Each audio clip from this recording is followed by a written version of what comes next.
நகைச்சுவை மன்றத்தினுடைய 18ஆம் ஆண்டின் 4வது நிகழ்ச்சியாகவும் மிக சிறப்பாக செயல்படக்கூடிய அனைத்து அமைப்புகளும் ஓடியாடி விளையாடக்கூடிய எங்களுடைய மனமன்றத்தின் சொத்தாளர்கள் மாறி முத்து அவர்களை நினைக்கிறது.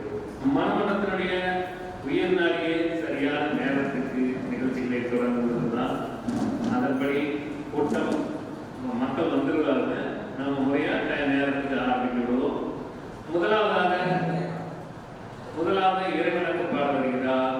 சுந்தரம் பாபா பாபா என அன்புடன் அழைப்பார்கள் பெண்கள். அவர்களை இந்த மனமன்றத்தினுடைய முதலாவது நிகழ்ச்சியை இறைவனுக்கு பாடுங்க. முகமலர்ச்சியோடு மனமன்றம் அழைக்கிறது. சுந்தரம் பாபா அவர்கள் இறைவனுக்கு பாட அன்புடன் வருமாறு அழைக்கிறது. நடக்க இருக்கிறது. இந்த மனமன்றத்தினுடைய மிக சிறப்பாக பொருளாளராக பணியாற்றிக் கொண்டுடைய மோகனையா அவர்கள் வந்திருக்கும் நம்ம அனைவரையும் என் முகத்தோடு வரவேற்க வருகிறார். மனமன்றத்தின் 51ஆம் ஆண்டின் 3ஆம் நிகழ்ச்சியும் நகைச்சுவை மன்றத்தின் 18ஆம் ஆண்டின் 4ஆம் நிகழ்ச்சியும் இன்றைக்கு கோலாகலமாக துவங்கியுள்ளது. திருவரங்கத்திலிருந்து ஐயா ராமானுஜன் அவர்கள் வந்திருக்கிறார்கள். ஐயா இங்கே வந்து உட்காருங்க. அவரையும் இந்த விழாவுக்கு தலைமை வகித்து நடத்தி கொண்டிருக்கின்ற சாதனை செம்மல், இன்று குமரகுரு வர அடிகள் அவர்களிடம் முருகன் சேயோன் என்ற விருதினை வாங்கியுள்ள ஐயா மாரிமுத்து அவர்களை நிகழ்ச்சிக்கு தலைமை தாங்கி நடத்தி கொடுக்குமாறு கேட்டுக்கொள்கிறேன்.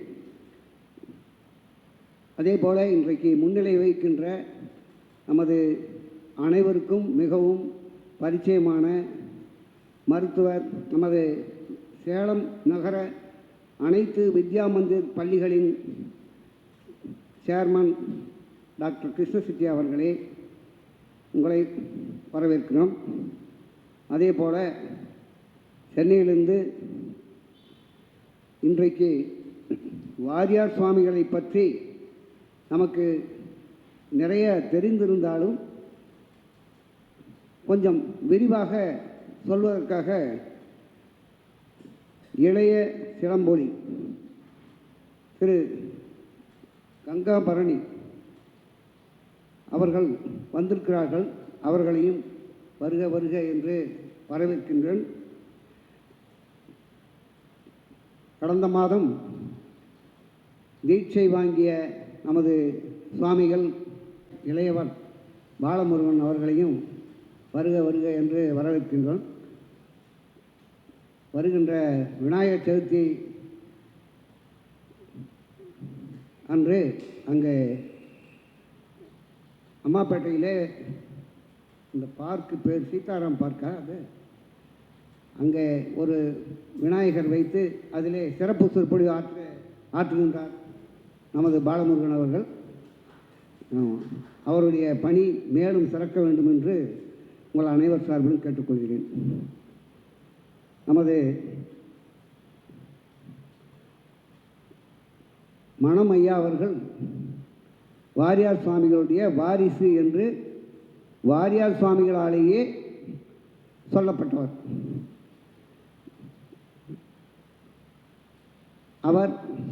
அவருடைய வாரியார் சுவாமிகளுடைய பெருமைகளை சொல்லிக்கொண்டே போகலாம்.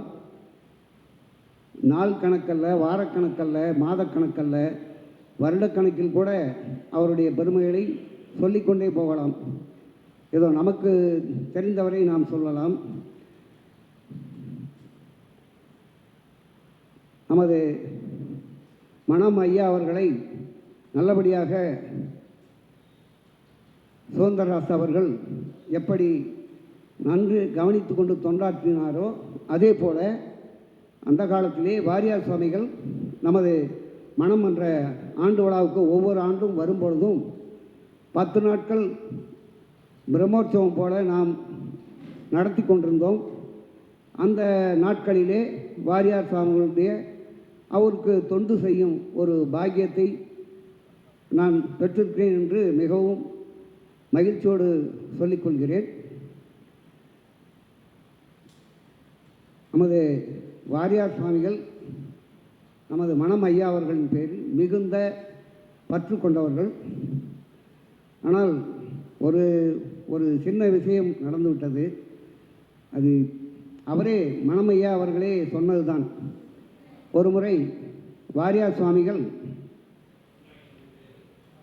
இப்போ இந்த ஆடி கிருத்திகைக்கு நீ காங்கேயநல்லூர் வந்து பேசுப்பா அப்படின்னு சொல்லி சொன்னார். அந்த நேரத்தில் நம்ம மணமையா அவர்கள் ஏதோ ஒரு ஞாபகத்தில், சுவாமி அன்னைக்கு எனக்கு வேறு நிகழ்ச்சி புக் ஆயிடுச்சு சாமி அப்படின்ட்டாரு. சரிப்பா அப்படின்னு சொல்லி விட்டுட்டார். ஆனால் கடைசி வரைக்கும் மணம் ஐயா அவர்கள் ஆடி கிருத்திகைக்கு ஒவ்வொரு ஆண்டுமே ஆடி கிருத்திகைக்கு அவருக்கு நிகழ்ச்சியே அமையலை. அதே போல் காங்கேயநல்லூருக்கும் போக முடியல. காங்கேயநல்லூர் போகிறதுக்கு நானும் 2-3 தடவை சொன்னேன். சுதந்திரராஜ் இருக்கார், நான் இருக்கேன், வாங்க காரில் போயிட்டு வந்துடலாம் அப்படின்லாம் சொன்னோம். ஆனால் அது சந்தர்ப்பமே அமையலை. அது ஒரு ரெண்டுமே மணம் ஐயா அவர்களுக்கு ஒரு பெரிய குறை. இதை நான் தனிப்பட்ட முறையில் சொல்லலை, நம்ம மனம் பண்ணுற நிகழ்ச்சியிலே அவர் நிறைய தரம் சொல்லியிருக்கிறாரு. அதே போல் இன்னும் நிறைய பேர் பேச வேண்டியிருக்கிறது. இந்த நிகழ்ச்சி முதலில் இந்த நிகழ்ச்சி தொகுப்பாளரை அவரிடம் இந்த பணியை ஒப்படைக்கிறேன். அனைவரையும் வருக வருக என்று வரவேற்கிறேன்.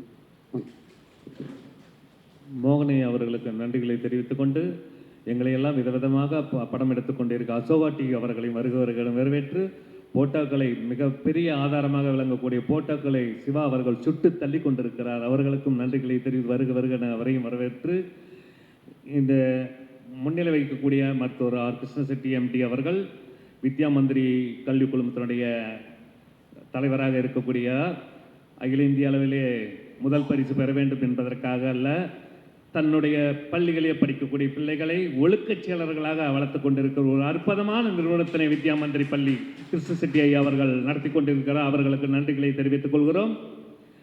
அடுத்ததாக இளைஞர்கள் வருகிறார்களோ இல்லையோ, நிகழ்ச்சிகளை நான் கலந்து கொள்கிறேன் என்று இந்த வயதிலும் வந்து கொண்டிருக்க வடிவேல் ஐயா அவர்களை ஒரு 5 நிமிடம் உரையாற்ற அன்புடன் அழைக்கிறோம். அனைவருக்கும் மணமன்றத்தின் சார்பாக மாலை நேர வணக்கத்தை தெரிவித்துக் கொள்கிறேன். அதிக நாட்கள்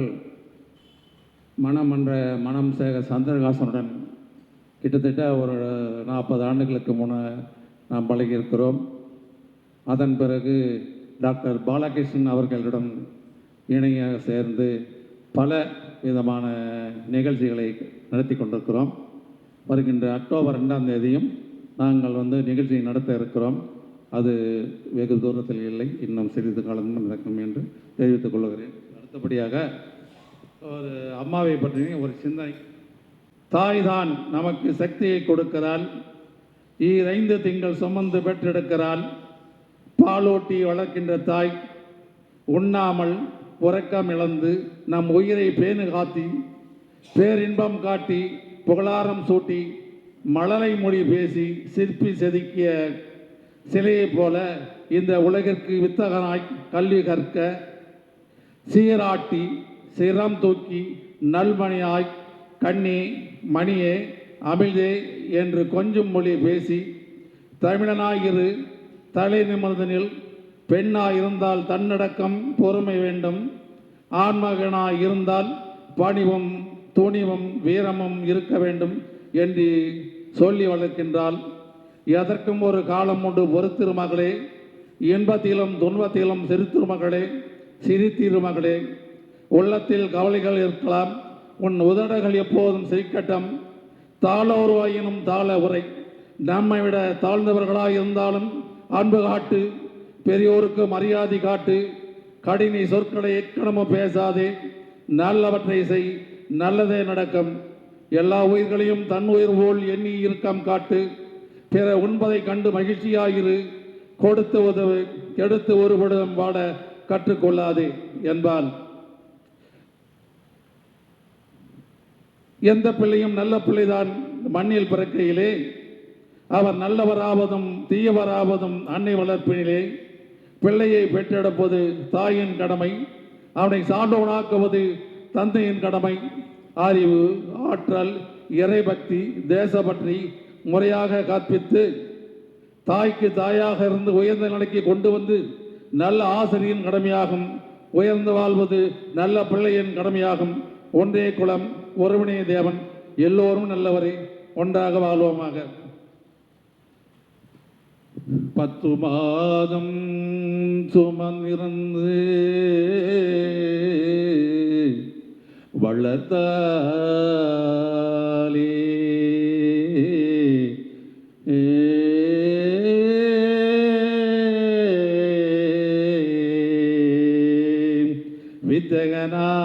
வித்தகனாய்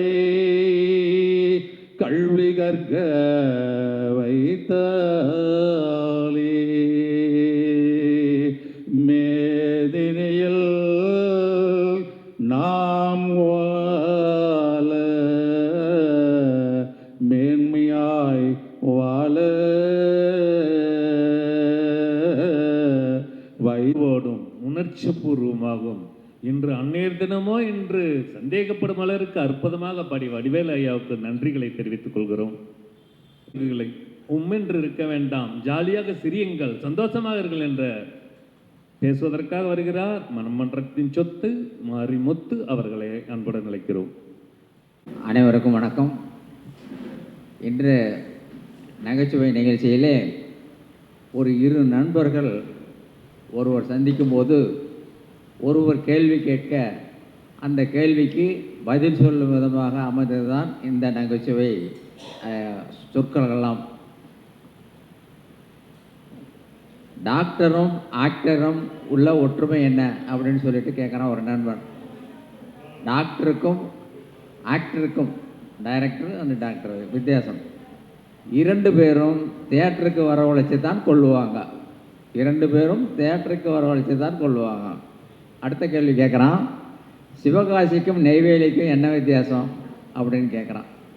அவன் அதுக்கு பதில் சொல்கிறான், சிவகாசியிலே காசை கரியாக்குறாங்க, நெய்வேலியில் கரிய காசாக்குறாங்க அப்படின்னு சொன்னானா. ரொம்ப சிறப்பாக சொல்கிறானா. அடுத்தது இன்னொரு கேள்வி கேட்டானா, ஃபைலுக்கும் என்ன வித்தியாசம்? எஃப்ஐஎல்இ ஃபைல், நம்ம பேப்பர்லாம் அடிக்க வைக்கணும்ல, அது ஃபைல்ஸு, இந்த இதில் வருது இல்லை, பேக் சைடில் வருது இல்லையா, அந்த ஃபைல்ஸு, பிஏஎல்இ ஃபைல் என்ன வித்தியாசம் அப்படின்னு சொல்லிட்டு கேட்குறான். அதுக்கு உடனே அவன் பதில் சொல்கிறான், ஃபைலில் உட்கார்ந்து பார்க்கணும், பேப்பர் ஃபைல்ஸ் வந்து உட்கார்ந்து பார்க்கணும், ஆனால் அந்த ஃபைல்ஸு பார்த்து தான் உட்காரணும், இல்லைன்னா வலி ஏற்படும், ரத்தம் வந்துடும். அடுத்த கேள்வி கேட்குறான், செல்ஃபோனுக்கும் மனிதனுக்கும் என்னடா வித்தியாசம் அப்படின்னு கேட்குறான். அதுக்கு அவன் சொல்கிறான், மனிதனுக்கு கால் இல்லைன்னா பேலன்ஸ் பண்ண முடியாது, மனிதனுக்கு கால் இல்லைன்னா பேலன்ஸ் பண்ண முடியாது, செல்ஃபோனில் பேலன்ஸ் இல்லைன்னா கால் பண்ண முடியாது. அடுத்த கேள்வி கேட்குறான், ஒவ்வொரு இளைஞனின் மன உளைச்சலுக்கும் என்னடா காரணம்? எல்லாம் எங்கே பார்த்தாலும் சரியில்லை, மனசு சரியில்லை, அது சரியில்லைன்னு சொல்லிக்கிட்டே இருக்காங்க இல்லையா. அதுக்கு ஒவ்வொரு இளைஞன் அதுவும் வயசானவங்களை பற்றி அவன் கேட்க சொல்ல, இளைஞர்களுக்கு என்ன வித்தியாசங்கிறான். அதுக்கு அவன் பதில் சொல்கிறான், மதிப்பெண்ணும் மதிக்காத பெண்ணும். நிறைய மார்க் வாங்கினா கம்மியாக வாங்கிட்டானா அது உனக்கு மன உளைச்சல் வருது. ஒரு பொண்ணு கூட போகிறான், அவன் மதிக்காத போயிட்டாலும் அதனால் மன உளைச்சல். அதனால் அதுக்கு என்ன பதில் சொல்கிறான்னா, மதிப்பெண்ணும் மதிக்காத பெண்ணும் தான் மன உளைச்சலுக்கு காரணம்னு சொல்கிறாங்க. அடுத்த கேள்வி கேட்குறான், வசதி இல்லாதவன் ஆடு மேய்க்கிறான், வசதி உள்ளவன் நாய் மேய்க்கிறான். என்னடா கண்டுறான்? நாய் மேய்க்கிறாங்கிறான். அடுத்த கேள்வி, ஆண்களை அதிக தூரம் நடக்க வைக்கும் விஷயங்கள் 2 இருக்குது, உனக்கு என்னென்னு தெரியுமான்னு கேட்டானோ. அதுக்கு அவன் பதில் சொன்னானா, ஒன்று ஃபிகரு, மற்றொன்று சுகர். ஃபிகரை பார்த்து அதிகமாக நடக்க வேண்டியதாக இருக்குது, சுகர் வந்தாலும் அதிகமாக சக்கரை வந்தாலும் அதிகமாக நடக்க வேண்டியதாக இருக்குது. அதிக தூரம் நடக்க வைக்கும் விஷயங்கள் 2, ஒன்று ஃபிகர், மற்றொன்று சுகர். என்னதான் சென்டிமெண்ட் பார்த்தாலும் கப்பல் கிளம்பும் போது பூசணிக்காய் எலும்பச்சம்பழம் வச்சு நசிக்கினாலும் சங்கு ஊதிட்டு தான் கப்பல் புறப்படும் அப்படின்னு சொன்னானா. அடுத்த கேள்வி கேட்குறானா, கணிப்பொறிக்கும் எலிப்பொறிக்கும் என்ன வித்தியாசம்? கணிப்பொறி கம்ப்யூட்டருக்கும் எலிப்போனுக்கும் என்ன வித்தியாசம்? பதில் அதுக்கு சொல்கிறான் அவன், கணிப்பொறியில் எலி வெளியே இருக்கும், மவுஸ் வெளியே இருக்குது, எலிப்பொறியில் எலி வந்து உள்ளே இருக்கும். இதுதான் இந்த நகைச்சுவை. 2 நண்பர்கள் கலந்து கொண்டு பேசிக்கொண்ட கேள்வி பதில் இன்றைய நகைச்சுவை. இது ரொம்ப நன்றி, வணக்கம். நான் இவரை பார்த்த உடனே எனக்கு நகைச்சுவை தானாகவே வந்துருங்க. அவர் பேர் பிரபு. சிவாஜி ரசிகர்னு சொல்ல மாட்டேன், சிவாஜி வெறியர்னே சொல்லலாம். அப்படிப்பட்ட அவர் அவங்க பையனுக்கு பொண்ணு பார்க்க போகிறாரு. பொண்ணு பார்த்துட்டு அப்போ பார்த்துட்டு மாப்பிள்ளைய ரொம்ப பிடிச்சிருக்கு, அழகாக இருக்காரு அப்படின்னு சொன்னிச்சு. இவரைங்க இவர் பையனுக்கு பிஇ என்ஜினியர் படிச்சிருக்காரு. அவங்க பையனுக்கு பொண்ணு பார்க்குற இடத்துல இவரை பொண்ணுக்கு பிடிச்சி மாப்பிள்ளை அழகாக இருக்கிறாருன்னு சொல்லி உண்மையெல்லாம் நடந்த நிகழ்ச்சிங்க. பிரபு, நான் சொல்றது உண்மைதாங்களே?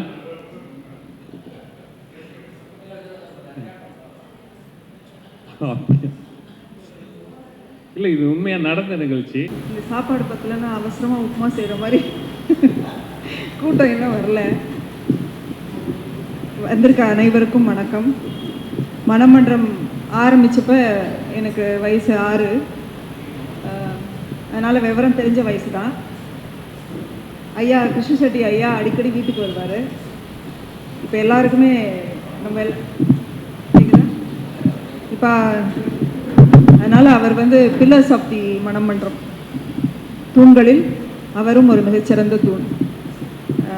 ஐயா வணக்கம்.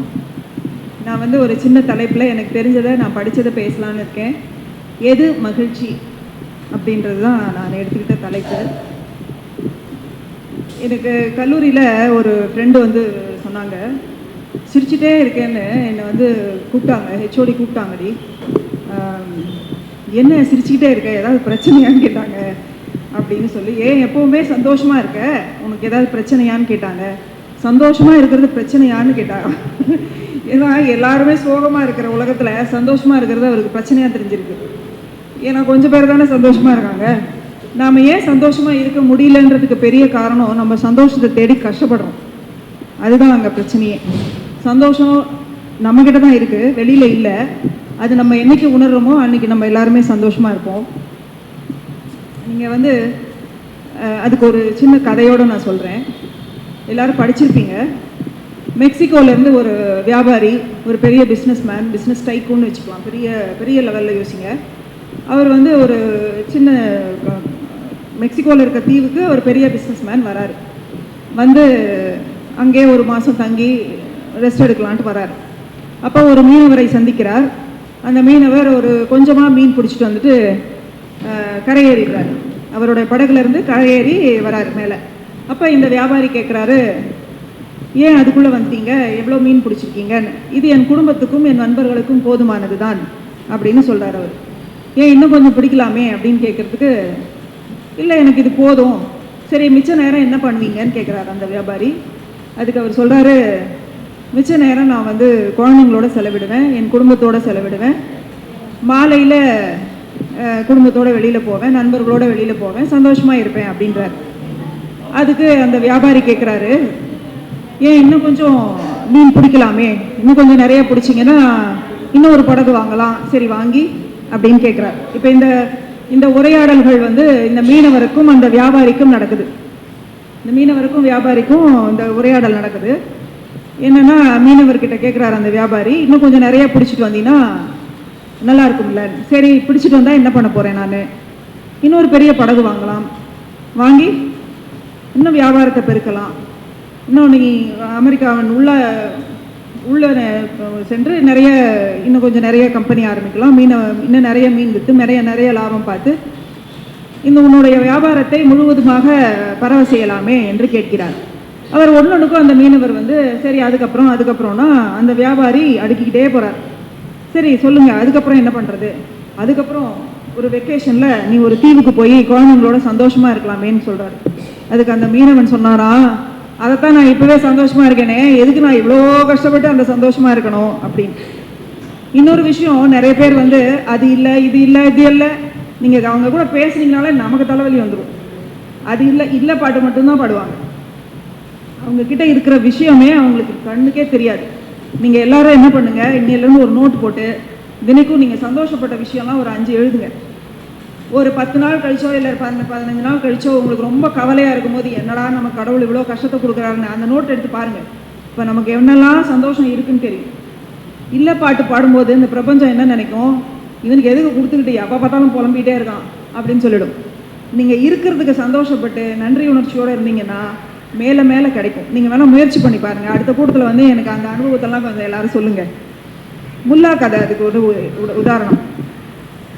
முல்லா ஒரு நாள் அவரோட நண்பர் சந்திக்கிறார். முல்லா ரொம்ப சோகமாக இருக்கார். ஏன்பா இப்படி சோகமாக இருக்க? எனக்கு ஒன்று விட அவர் தாத்தா இருந்ததே எனக்கு தெரியாது, அவர் இறந்துட்டாரு. ஓ அதுதான் சோகமா? இல்லை அவர் நிறைய சொத்தை என் பேரில் எழுதி வச்சுருக்காரு, அதையே சந்தோஷமாக சொல்லாமல் இப்படி சொல்கிற? போன வாரம் இப்படி தான் எங்கள் சித்தப்பா அப்படி எழுதி வச்சுட்டு செத்துட்டாரு. அட என்னப்பா இது சொத்து எழுந்துச்சுன்ற இன்னமும் வருத்தமாகவே இருக்கேன்னு கேட்குறாரு அவர். அவர் திரும்ப வந்து அதுக்கு முன்னாடி ஒரு உறவினர் எனக்கு சொத்து எழுதி வச்சுட்டு செத்துட்டாரு. சரி இவ்வளோ நடந்திருக்கே உனக்கு சந்தோஷமா இல்லையா? ஏன்னா இனிமேல் சொத்து எழுதி வைக்க எந்த சொந்தக்காரனும் இல்லைப்பா நான் அந்த சொந்தக்காரன். அதனால் சிலருக்கு தட்டு நிறைய தங்கத்தை கொடுத்தாலும் நடுவில் ஒரு வைரக்கல் கூட இல்லையேன்னு அழ ஆரம்பிப்பான். ஸோ இருக்கிறது அவனுக்கு வந்து என்றைக்குமே ஞாபகமே வராது. இதற்கு ஒரு எது உண்மையான மகிழ்ச்சி அப்படின்றதுக்கு ஒரு கதையோடு நான் இதை முடிக்கிறேன். நைஜீரியாவை சேர்ந்த ஒரு பேர் வந்து ஃபெமி ஒட்டேடோலோ, ஓலா மாதிரின்னு வச்சுக்கோங்களேன், ஒட்டேடோலா அவர் பேர், ஃபெமி ஒட்டேடோலா. அவர் வந்து மிக இந்த ஃபோர்ப்ஸ் பத்திரிகையில் வர பெரும் பணக்காரர்கள் பட்டியலில் 1011வது வரிசையில் இருக்கார். அவர் ஃபோர்ப்ஸ் பத்திரிகை 2016 லிஸ்ட்டில் பார்த்தீங்கன்னா இருக்கும் அவர் பேர். சீரியல் நம்பர் வந்து 1011, 1011. அவர் பெரிய பணக்காரர் மட்டும் இல்லாமல் மகிழ்ச்சியான பணக்காரர்னு அவருக்கு பேர். ஒரு பேட்டியாளர் வந்து உங்களுக்கு எப்படி அந்த பேர் வந்ததுன்னு கேட்குறாங்க. அவர் விரிவாக சொல்கிறாரு, அது நம்ம வாழ்க்கைக்கும் உதவும், கேளுங்க. அவர் சொல்கிறாரு, நான் மகிழ்ச்சியின் 4 நிலைகளை கடந்து வந்திருக்கிறேன் அப்படின்றார்.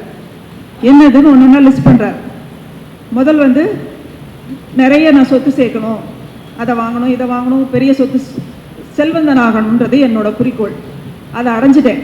ஆனாலும் எனக்கு நான் நினைத்த மகிழ்ச்சி எனக்கு வரலை.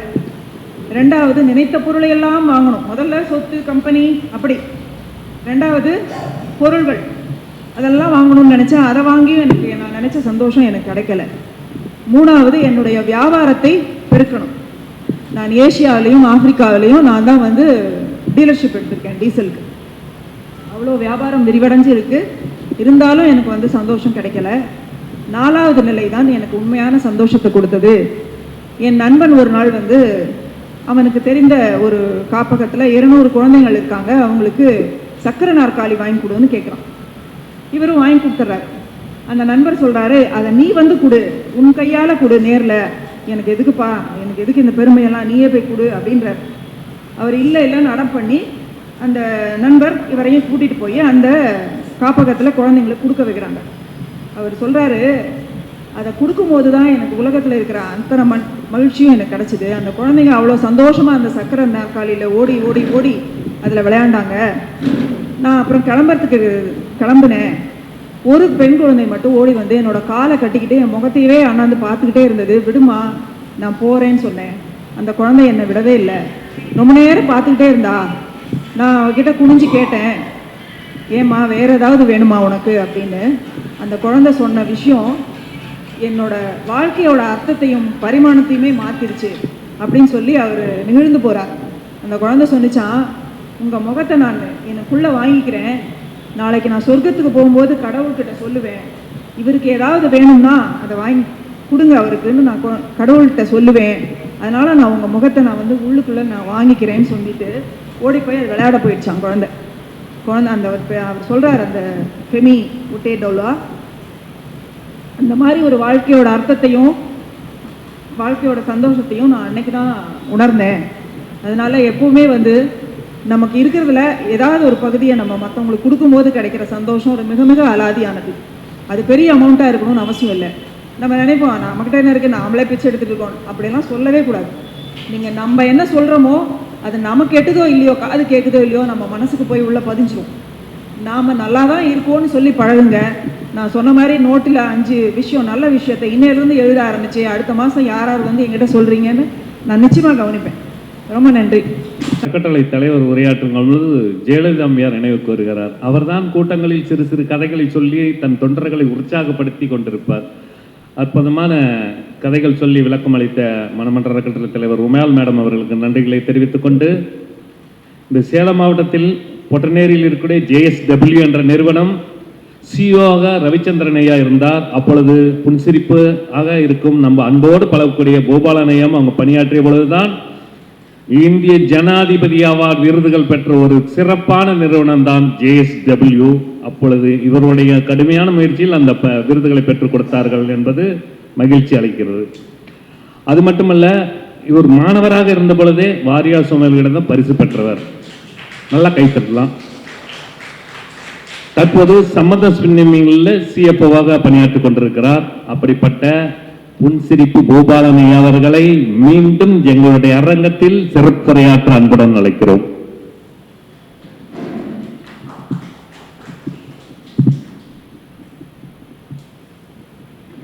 மேடையில் வீட்டிருக்கும் ஆண்டோர்களுக்கும் மேடையின் எதிர்ப்புறம் இருக்கும் சான்றோர்களுக்கும் எனது இனிய மாலை வணக்கம்.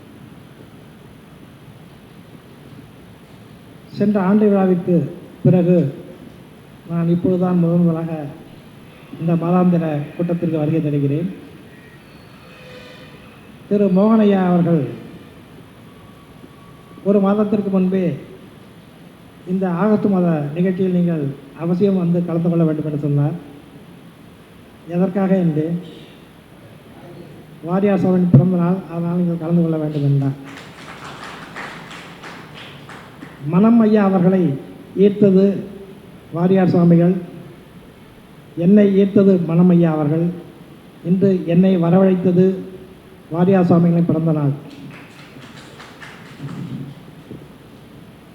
அவருடைய புத்தகத்தில் இந்த சுயசரிதையில் ஒரே ஒரு நிகழ்ச்சியை மட்டும் நான் சொல்ல ஆசைப்படுகிறேன்.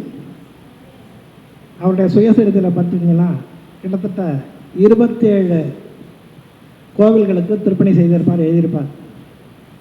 இது அவர் பிறந்த தேதியிலிருந்து 1982 வரைக்கும். 82 தான் இந்த சுயசரிதை புக்கு வெளியிடப்பட்டது. அந்த தேதி வரையில் 27 கோவில்களுக்கு திருப்பணி செய்திருக்கிறார்கள். வாரியார் சுவாமியும் வயலூர் வள்ளல் பெருமானையும் பிரிக்க முடியாத ஒன்று. அவர் ஆராய்ச்சிக்கும் பொழுதே வயலூர் வள்ளல் பெருமானின் தனிப்பெரும் கருணையினால் என்று தான் ஆராய்ப்பார். 1946ஆம் ஆண்டு வயலூர் செல்கிறார். வயலூருக்கு சென்று அந்த கோவிலுக்காக சில திருப்பணி செய்ய வேண்டும் என்று சொல்லி சில தொகைகளை கொடுக்க விரும்புகிறார். அங்கே கோயிலில் உள்ள அர்ச்சகரை இங்கே யாரும் இல்லை, வேணும்னா உங்கள் பேரையும் எழுதி கொடுத்துட்டு போங்கன்னு சொல்லிட்டு போயிடுகிறார். இவர் ஒரு 8 நாளை கொடுத்து விட்டு இதை மாதிரி என்னுடைய பெயர் கிருபானந்த வாரியார், நான் சென்னையிலேருந்து வருகிறேன் என்று சொல்லி எழுதி கொடுத்து போய்விட்டார். அடுத்த நாள் காலையில் அந்த கோவிலுடைய தர்மகர்த்தா வருகிறார். ஏனப்பா நேற்று யார் வந்தார்கள், எவ்வளவு காசு கொடுத்தார்கள் என்று அவர் கேட்கிறார். நம்ம வாரியார் சாமின்னு ஒருத்தர் வந்தார், ஒரு 8 நாளை கொடுத்து விட்டு போய்விட்டார் என்று. ஐயையோ பாவம் செய்து விட்டாயே, என்னுடைய கனவில் முருகன் என்னுடைய அடியாரினுடன் 8 நாள் ஏண்டா வாங்கினாய் என்று கேட்கிறார். அதனால தான் நீ கேட்கிறேன். அதற்கு பிறகுதான் அந்த வயலூர் திருப்பணியை செய்து முடிக்கிறார்கள். அந்த திருப்பணி செய்து முடித்த பிறகு ஹிந்து பத்திரிகையில் வயலூர் என்று போடுவதற்கு பதிலாக திரு வாரியார் சுவாமிகளின் கைங்கரியத்தினால் வடலூர் முருகப்பெருமானின் திருப்பணி நடைபெற்றது என்று எழுதிவிட்டார்கள். உடனே அவருடைய நண்பர்கள் சொல்கிறார், ஐயா இது தவறு நடக்கவில்லை, வடலூர் திருப்பணியும் நீங்கள் செய்ய வேண்டும் என்று ராமலிங்க சுவாமிகள் விரும்புகிறார், அதனால்தான் வேண்டுமென்றே தவறு நடந்தது இருக்கிறது என்று. அந்த வயலூர் பிறந்ததற்கு பிறகு வடலூர் திருப்பணியை தன்னுடைய வாழ்நாளில் அதிக கஷ்டப்பட்டு திருப்பணி செய்து தெரிந்தால் அது வடலூர் பகுதியால்தான். கிட்டத்தட்ட 7 ஆண்டுகள் முதல் 9 ஆண்டுகள் வரை ஆகியிருக்கு அந்த திருப்பணியை முடிப்பதற்கு. தன்னுடைய வாழ்நாளில் பட்ட கஷ்டங்கள் அதிகமாக பட்டது அந்த திருப்பணியை செய்வதற்காகத்தான். 1950ஆம் ஆண்டு இதே திங்கள் 24ஆம் நாள் ஏப்ரல் தான் அந்த கும்பாபிஷேகம் நடந்தது. அதனால் தான் இந்த ஞாபகம் இருக்கிறோம். அதற்கு அடுத்த நாள் அவருடைய பிறந்த நாள் 25ஆம் தேதி. அந்த கும்பாபிஷேகத்திற்கு என்ன விசேஷம் என்று சொன்னால் கிட்டத்தட்ட 8 லட்சம் பேர் அந்த கும்பாபிஷேகத்துக்கு வந்தார்கள். இன்றைக்கு ஒரு மாநாடுக்கு 2 லட்சம் வந்தாலே நம்மளால் கட்டுக்கடங்க முடியவில்லை. 8 லட்சம் பேர் ஒரு கும்பாபிஷேகம் நடந்தால் 1950ஆம் ஆண்டு 8 லட்சம் பேர். அப்பொழுது சதன் ரயிலிருந்து ஒரு அறிக்கை கொடுக்கிறார்கள். இதுவரையில் எங்கள் ரயில்வேயில் இந்த மாதிரி ஒரு கலெக்ஷன் நடந்ததே கிடையாது. 40 லட்சம் ரூபாய் டிக்கெட் கலெக்ஷன் என்று சொல்கிறார்கள். 1950இல் 40 லட்சம் ரூபாய் கலெக்ஷன். இன்று அதே மல்டிபிள் பண்ணி பார்த்தா கிட்டத்தட்ட 40 கோடி ரூபாய்க்கு கலெக்ஷன் ஆகிருக்கு.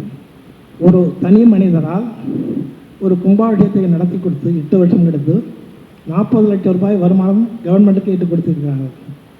அந்த வரியில் ஒரு வரியில் சொல்லுவார், என்னுடைய உதவி பெற்றவர்கள் அதிகம், ஆனால் அதை மறந்தவர்கள் அதிகம்.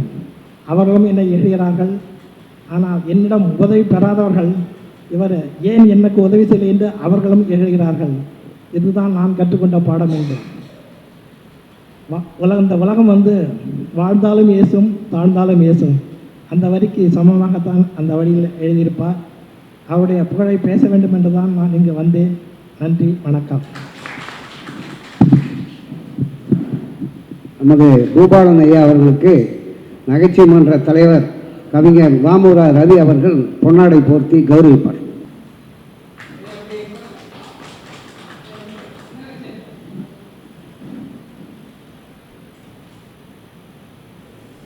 எங்கள் புன்சிரிப்பு பூபாலன் ஐயா வந்தால் எங்களுக்கு அளவு கடந்த மகிழ்ச்சி கிடைப்பது என்பதை மகிழ்ச்சியோடு தெரிவித்துக் கொள்கிறோம். ஒவ்வொரு மாதம் வருமாறு அன்புடன் மனமையா சார்பிலே வேண்டிக் கொள்கிறோம். தன்மையை அறிய வேண்டும், அறிந்து கொள்ள வேண்டும். சொன்னதையெல்லாம் நம்பிக்கொண்டு ஏதாவது அங்கங்கே பொய் செய்திகளை பரப்பி கொண்டிருக்கக்கூடாது என்பதுதான் என்னுடைய உள்ளார்ந்த கருத்து. அந்த வகையிலே சமீபத்தில் நடைபெற்ற ஒரு நிகழ்வை பற்றி குறிப்பிட விரும்புகின்றேன். இந்த திருநெல்வேலியில் சமீபத்தில் ஒரு சண்முகவேல் என்ற ஒரு சிறப்பு காவல் உதவி ஆய்வாளர் அவர்கள் படுகொலை செய்யப்படுகிறார். அந்த செய்தியை எல்லோரும் படித்திருப்பீர்கள். அதை நான் நாளிதழ்களிலே ஒரு 4-5 நாள்களில் நாளிதழ்களை பார்க்கின்ற பொழுது அதில் ஒரு மாதிரி செய்தியாக இருந்தது. அதே போல் தினத்தந்தி நாளிதழை பார்க்கின்ற பொழுது அதில் ஒரு மாதிரி செய்தி இருந்தது. மற்ற செய்திகளுக்கும் தினத்தந்தியிலே வந்த செய்திக்கும் அதாவது வேறுபாடு இருந்தது. எல்லா செய்திகளும் பெரும்பாலும் அதிமுக எம்எல்ஏ உடைய தோட்டத்தில் இந்த நிகழ்வானது நடைபெற்றது என்று போட்டிருந்தார்கள். ஆனால் அதிமுக எம்எல்ஏவுக்கும் அந்த கொலைக்கு எந்த தொடர்பும் கிடையாது. அவங்க தோட்டத்தில் வேலை செஞ்சுருக்காங்க அந்த படுகொலையை. அந்த படுகொலை எவ்வாறு நடந்தது என்று சொன்னால், அப்பா மகன்கள் 3 பேரும் அங்கே தோட்டத்தை வேலை செஞ்சு பிரியாணி இதெல்லாம் செஞ்சு சாப்பிட்ருக்குறாங்க. அவங்களுக்குள்ள குடும்ப பிரச்சனை, அது தகராறு வந்திருக்கு. அந்த தகராறில் ஒருத்தர் குடிச்சிட்டு மது அருந்திட்டு அது போதை ஏற்பட்டதன் காரணமாக ஒருத்தர் அடிச்சுக்கிட்டாங்க. அந்த வகையில் அடிபட்டுக்கிறாங்களேன்னு சொல்லிட்டு இரவு காவல் பணியில் இருந்த சண்முகவேல் என்ற உதவி ஆய்வாளர் தன்னுடைய காவலர்களுடன் அங்கே சென்று விசாரித்திருக்கின்றார். அவ்வாறு விசாரிக்கின்ற பொழுது அந்த சமயத்தில் தான் அதில் ஒருவர் ஒரு மகன் அந்த காவலரை, அதாவது சப் இன்ஸ்பெக்டர் ஆய்வாளரை கொலை செய்து விட்டார் என்பது நீங்கள் எல்லாம் படித்திருப்பீர்கள். ஆனால் அடிப்படை நான் என்ன செய்தேன் என்று சொன்னால், உண்மைத்தன்மையை அறிய வேண்டும் என்பதற்காக தினத்தந்திகளை மட்டும் என்னன்னா அந்த மது அருந்திய செய்தியை பற்றி போடவே இல்லை. ஆனால் மற்ற நாளிதழ்களில் போட்டிருந்தார்கள். நான் தினத்தந்தி அலுவலகத்திற்கு தொலைபேசியில் தொடர்பு கொண்ட பொழுது எது உண்மை என்ற செய்தியை உங்கள் பத்திரிகையில் எப்படி இருக்குது, எவ்வாறு நீங்கள் எது உண்மை என்று உண்மைத்தன்மை அறிய வேண்டும் என்பதற்காக நான் தொடர்பு கொண்ட பொழுது சென்னைக்கு எனக்கு லைன் கிடைத்தது. அங்கே அவர் பேசியவர் நான் எடிட்டர்கிட்ட தரேன் அப்படின்னாரு. எடிட்டர்கிட்ட பேசினேன். அவர்கிட்ட கேள்விக்கு கேட்ட உடனே அவர் பதில் சொல்ல அவரால் முடியல. ஐயா, எங்களுக்கு வந்த செய்தியை நாங்கள் போடுறோம், நீங்கள் திருநெல்வேலியில் கான்டாக்ட் பண்ணுங்கள், திருநெல்வேலியை கனெக்ஷன் கொடுக்குறேன்னாரு. திருநெல்வேலியினுடைய தினத்தந்தி அலுவலகத்திலேருந்து ஒருத்தர் பேசினார். உடனே. ஆனால் அவர் பேசும்பொழுது பார்த்தீங்கன்னா எந்த விதமான ஒரு ப்ராப்பர் சரியான பதிலை சொல்ல ஃபோனை கட் பண்ணிட்டார். நான் கேள்வி கேட்ட உடனே ஒரு பத்திரிகை தர்மம் என்பது என்ன? உண்மை செய்தியை ஓரளவுக்கு சொல்ல வேண்டும். ஆனால் உண்மைத்தன்மை இல்லாமல் அந்த தினத்தந்தி நாளிதழில் அந்த செய்தி வரப்பெற்றது. எனக்கு உண்மையிலேயே ஒரு நம்பர் 1 நாளிதழ் என்று சொல்லக்கூடிய நாளிதழில் ஒரு உண்மைத்தன்மை இல்லாமல், ஏன் மது அருந்தி அவன் இந்த நாடு குட்டி சுவராக போகுதுங்கிற சொல்லக்கூடாத வெளியில் தினம் தலையில் எழுதணும். அந்த அளவுக்கு எனக்கு ஒவ்வொரு கொடுமைகளும் அந்த நாட்டில் நடந்து கொண்டு இருக்கிறது என்று சொன்னால் மிகையல்ல. மது மட்டும் இல்லாமல் போதைப் பொருட்கள் கலாச்சாரமானது இந்த எல்லா பள்ளி கல்லூரி மாணவர் மத்தியிலும் தெரு தெருவாக ஊடுருவி இருக்கிறது என்பது எல்லோருக்கும் தெரிந்த ஒன்று தான். இவ்வளவு நாடு நாசமாக போய் கொண்டிருக்கிறது. ஆனாலும் தினத்தந்தி இதழ் அவ்வாறு எழுதுகின்றது. அரசாங்கம் விளம்பரம் கொடுக்கிறது என்ற காரணத்திற்காக அதை அந்த சலுகையை பயன்படுத்த வேண்டும் என்பதற்காக அரசாங்கத்திற்கு எதிரான இந்த கருத்தா ஒரு நாட்டில் நடக்கக்கூடிய ஒரு செய்தியை சொல்லுவதற்கு என்ன வலிக்கிறது இந்த நாளில் நடத்தக்கூடிய பெருமக்களுக்கு என்று இந்த நேரத்தில் கேட்டுக்கொள்ள விரும்புகின்றேன். அதாவது எப்பொருள் யார் யார் வாய் கேட்கணும் அப்பொருள் மெய்ப்பொருள் காண்பது என்பது ஒரு செய்தி. இன்னொரு குரட்பா, அந்த குரட்பா யாகாவராயினும் நாகாக்க காவாக்கள் சோகாப்பர் சொல்லிழுக்கப்பட்டு என்ற குரல். யாராக இருந்தாலும் உடைய நாக்கை காக்க வேண்டும், தகாத வார்த்தைகளை பேசக்கூடாது, ஒழுக்கக்கேடான சொற்களை சொல்லக்கூடாது என்பதுதான் கருத்து. யாராக இருந்தாலும் என்பது கருத்து. இதற்கு ஒரு உதாரணம் சொல்ல வேண்டும் என்று சொன்னால் உங்களுக்கு தெரிந்த உதாரணம் தான். யாகாவராயும் நாகாக்க காவாக்கள் சோகாப்பர் சொல்லிழுக்கப்பட்டு. உதாரணம் இதற்கு சொல்ல வேண்டும் என்று சொன்னால், சமீபத்தில் நமது உயர்கல்வித்துறை அமைச்சராக இருந்த முன்னாள் அமைச்சர் மாண்புமிகு பொன்முடி அவர்கள் என்ன வார்த்தையை சொல்லி என்ன சொற்களை அவர் கையாண்டார், என்ன பேசினார் என்பது உங்களுக்கு தெரியும். சிவபெருமானை வழிபடக்கூடியவர்கள் திருநீர பூசிக்கொள்கிறார்கள், வைணவத்தை சார்ந்தவர்கள் நாமம் போட்டுக்கொள்கிறார்கள். அதற்கு ஒரு விரும்பத்தகாத தேவையில்லாத ஒரு ஒப்பீட்டு தகவலை அவர் பேசியதன் விளைவாக அவருடைய பதவியானது அந்த கட்சி தலைவரால் பறிக்கப்பட்டு இன்றைக்கு அந்த அமைச்சர் பதவிகளை நீக்கப்பட்டிருக்கிறார். அதுதான் சொல்லியிருக்கப்பட்டு. அதனால் வார்த்தைகளை பேசுகின்ற பொழுது கையாளுகின்ற பொழுது நல்ல சொற்களை எதை பேச வேண்டும் எங்கே பேச வேண்டும் என்பதெல்லாம் தேர்ந்து தெளிந்து அறிந்து ஆய்ந்து அவற்றை பேச வேண்டுமே தவிர பேச முடியும். மற்றவர்களுக்கு நகைச்சுவைக்கு உள்ளாக்க வேண்டும் என்பதற்காக எதை வேண்டுமானாலும் பேசிக்கொண்டு கொள்ளக்கூடாது என்பதுதான் வள்ளுவ பெருமகனாருடைய கருத்து. இந்த வகையிலே எனக்கு பேசுவதற்கு வாய்ப்பளித்த அனைவருக்கும் நன்றி கூறி விடைபெறுகின்றேன். நன்றி, வணக்கம். தற்போது தீட்சிதை பெற்ற மோத்திலால் நேரு அவர்களை அருட்பெருஞ்சோதி தனிப்பெருங்கருணை அருட்பெருஞ்சோதி. இந்த அவையோர் அனைவருக்கும் அவையில் மேடையில் இருப்பவர்களுக்கும் மற்றும் அவை என்னை போல வந்திருக்கும் அனைத்து நண்பர்களுக்கும் என்னுடைய மாலை வணக்கம். நான் இதற்கு முன்பாக மோத்திலால் நேரு என்ற ஒரு தியாகியின் பேரனாக பிறந்திருந்தேன். தற்போது உத்தால கந்தா அப்படின்ற இப்போ ஒரு 16 நாள் தான் ஆகுது நான் பிறந்திருக்கேன். காவிரி நதியில் பிறந்திருக்கேன். அந்த வகையில் இன்று என்னை பேச வாய்ப்பை அளித்தமைக்கு மிக்க நன்றி. நான் இந்த உத்தால கந்தா அம்மா இந்த பேச வந்திருக்காங்க. அநேகமாக அந்த உத்தால கந்தா பற்றி சொல்லுவாங்கன்னு நினைக்கிறேன். சொல்லலைன்னா இறுதியாக நான் அந்த விஷயத்த சொல்கிறேன். வாரியருடைய பேர் தான் அது. நான் பூச நட்சத்திரம் பிறந்தனால கந்தா அப்படின்னு சொல்லி என் சுவாமிகிட்ட கேட்டதுனால அந்த பேர் கொடுத்தாங்க. நான் இந்த சின்ன அறிமுகத்தோட ஒழுக்கம் அறம் பொருள் இன்பம் எனக்கு 59 முடிஞ்சு 60 பிறந்ததுனால அறத்தை பற்றி நம்ம எல்லாம் நான் கல்லூரி பேராசிரியர் 3 டாக்டர் பட்டம் வாங்கியிருக்கேன். ஆத்ம சாதகர் அப்படின்னு ஒரு பட்டம் வாங்கணுங்கிறதுக்காக இந்த பட்டத்தை நான் அந்த பட்டங்கிற முறையில் நான் இந்த சன்னியாசி பட்டத்தை துறவு வாழ்க்கையை வாழ்கிறேன். நான் கெட்டிமதுரை பரம்பரை அந்த கிராம கோயில் பூசாரி பரம்பரை சார்ந்ததுனால ஆன்மீகத்தில் நான் கடந்த 43 வருடமாக மோகன் ஐயாலாம் தெரியும். அவருடைய தொடர்பாக நான் முருக பக்தன் சிவபக்தன். அதோட என்னுடைய குடும்பமும் கெட்டிமதுரை பரம்பரை கிராம கோயில் பூசாரி, ஒரு தியாகியின் பேரன். அந்த வகையில் அறத்தை பற்றி நான் வாழ்ந்திருக்கேன். பொருளை பற்றி நான் கல்லூரி பேராசிரியர்னால இது பண்ணிட்டேன். இன்பமும் நான் எல்லாமே பார்த்துட்டேன். வீடு பேர் நாம் யார் நான் யார் அதை உணரணும். ஒவ்வொரு ஆன்மாவும் உணரணும். அதுக்காக தான் இந்த ஆத்மா சத்த பட்டத்தை. சன்னியாசி என்பவர் வந்து சன்னியாசி கிடையாது, ஆத்மாவை உணர்பவன். அதுதான் எல்லாரும் உணரணும்.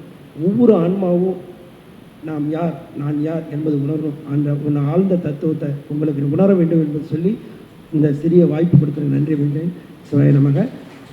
வாரியார் எப்பவுமே ஒரு பாட்டு பாடுவார், நேரம் குறைவதற்காகவே நான் பாடலை. இருந்தாலும் நீலம் கொள் மேகத்தின் மயில் மீது நீ வந்த வாழ்வை கண்டதனாலே மார்கொண்ட பேதைக்குள் மனநாரும், மார்கொண்ட பேதைக்குள் மனநாரும் மார்தங்கு தாரை தந்தருள்வாயே வேல் கொண்டு வேலை பண்டேறி ஒன்னே வீரம் கொள் சூரக்கு குலகாலா நாளந்த வேதத்தின் பொருளோனே, நாளந்த வேதத்தின் பொருளோனே நான் என்று மார்தட்டும் பெருமானே நீலம் கொள் மேகத்தின் மயில் மீது நீ வந்த வாழ்வை கண்டதானாலே.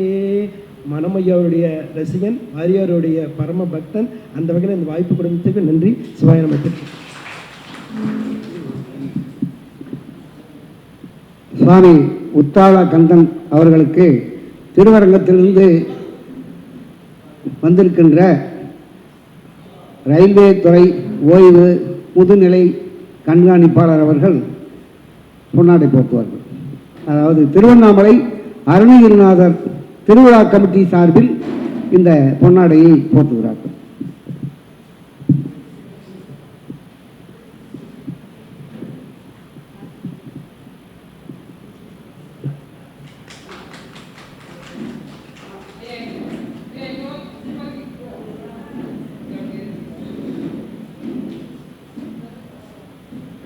வந்திருக்கிறார்கள். கருணை உள்ளத்தோடு அவர்களை வருக வருக வரவேற்கிறோம். சகோதரி ராணி பத்மா அவர்களையும் வருக வருக வரவேற்கிறோம். 5 வளையாது 50 வளையாது, ஆனால் நாங்கள் படிக்கின்ற பொழுதே ஒழுக்க சீலராக 5 வளைத்து கொடுக்கிறோம் என்று அற்புதமாக இந்த சேலம் மாவட்டத்திலே வித்யா மந்திரி பள்ளி குழுமத்தினுடைய தலைவராக விளக்கக்கூடிய டாக்டர் முனைவர் ஆர் கிருஷ்ணசெட்டி எம்டி அவர்களை முன்னிலை உரையாற்ற அன்புடன் அழைக்கிறோம். மனமன்ற அறக்கட்டளை தலைவி உமையாள் அவர்கள் பொன்னாடை போட்டுகிறார்கள்.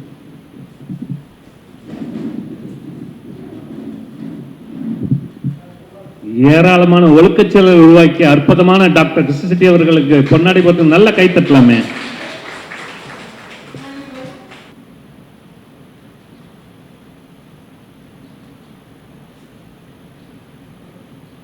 டாக்டர் ஐயா அவர்களுக்கும் என்ற ஒரு அமைப்பை நிறுவி அன்றாடம் ஒரு நூலகத்தையே நடத்தி வந்தார்கள். மக்கள் எல்லாருக்கும் பயனடையும் வகையில் இருந்தது. வாரம் நிகழ்ச்சிகளை மணமையா அவர்களும் நாங்கள் எல்லாம் சென்று நடத்தி கொடுத்து வந்தோம். தீபம் பார்த்தசாரதி அவர்கள் கூட வந்திருந்தார்கள் ரோட்டரி கிளப்பில், பாரதி வாசகர் மன்றத்தின் சார்பில். அவர் முன்னிலை உரை ஆற்றுமாறு கேட்டேன். மனம் மன்றம் நடத்துகின்ற இன்றைய நிகழ்ச்சிக்கு சிறப்புரை ஆற்ற வந்திருக்கின்ற சென்னை இளைய சிலம்பொலி திருமதி கங்காபரணி முனைவர் பட்ட ஆய்வாளர் அவர்களே மற்றும் இங்கே அமர்ந்திருக்கின்ற பேரவையில் அமர்ந்திருக்கின்ற ஆன்றோர் பெருமக்களே, முன்னால் அமர்ந்திருக்கின்ற பெரியவர்களே, இங்கே இருக்கிறவங்க எல்லாருமே ஏதோ ஒரு விதத்தில் வாரியாருக்கு தொடர்பு இருக்குது, பழக்கம் இருக்குது. அதனால் நான் நிறையா பேச முடியாது, எல்லாமே அவங்களுக்கு தெரியும். சொல்லிய ரிப்பிட்டிஷன். மனம் மன்றம் மனத்தை செம்மைப்படுத்துவதற்காக ஆரம்பிக்கும். மனத்தை செம்மைப்படுத்துவது எது மெயின்னா எத்தனையோ இருக்கு. செம்மைப்படுத்துவது ட்ரம்ப் கார்டு என்னன்னா ஆன்மீகம். எவ்வளோ இருக்கு. அப்படிப்பட்ட ஆன்மீக நிகழ்ச்சிகளை நடத்தியவர் மனம் சேர சந்திரகாசன். அதே சமயத்தில் திருமலை கிருபானந்த வாரி அவர்கள் எதிர்நீச்சல் போட்டு ஆன்மீகத்தை தமிழ்நாடு பூரா பரப்பினார். எதிர்நீச்சல் போட்ட காலம் அது, காலகட்டம் சாதாரண விஷயம் இல்லை. அவரால் வாரியார் மட்டும்தான் முடியாது. அப்படி அவர் செய்ததனால், அதே போன்று மணமவர்களும் செய்ததனால் மனத்தை வாரியார் சுவாமிகள் என்னுடைய வாரிசு என்று சொன்னார். ஆன்மீக வாரிசு. 1950 80 வரைக்கும் இருந்த அந்த இளம் குழந்தைகளுக்கு வாரியார் பற்றி நல்லா தெரியும். பாரதி வாசக மன்றம்லாம் சொன்னார். வாரியாருக்கு நான் அடிக்கடி சந்திக்க வாய்ப்பு இருந்தது. ஏன்னா சேலம் சோர்ஸ் வீட்டுக்கு வருவார், நம்ம விநாயகர் சேர்மன் வீட்டுக்கு வருவார், பூஜை பண்ணுவார், கூட எல்லாம் நிறைய போயிடும். வாசக மகால் கிட்ட வந்து சாதாரண மீட்டிங் போயிட்டு பேசுவார் வாரியார். எல்லாம் அப்போல்லாம் வந்து ஆன்மீகம்னு கேட்குறதுக்கு ஒன்று வேறு வேலையே இருக்க, இல்லைன்னா வயசானவங்க வருவாங்க, இல்லை சின்ன பசங்க என்னதான் பேசுகிறாங்கன்னா விளையாட்டாக வருவாங்க.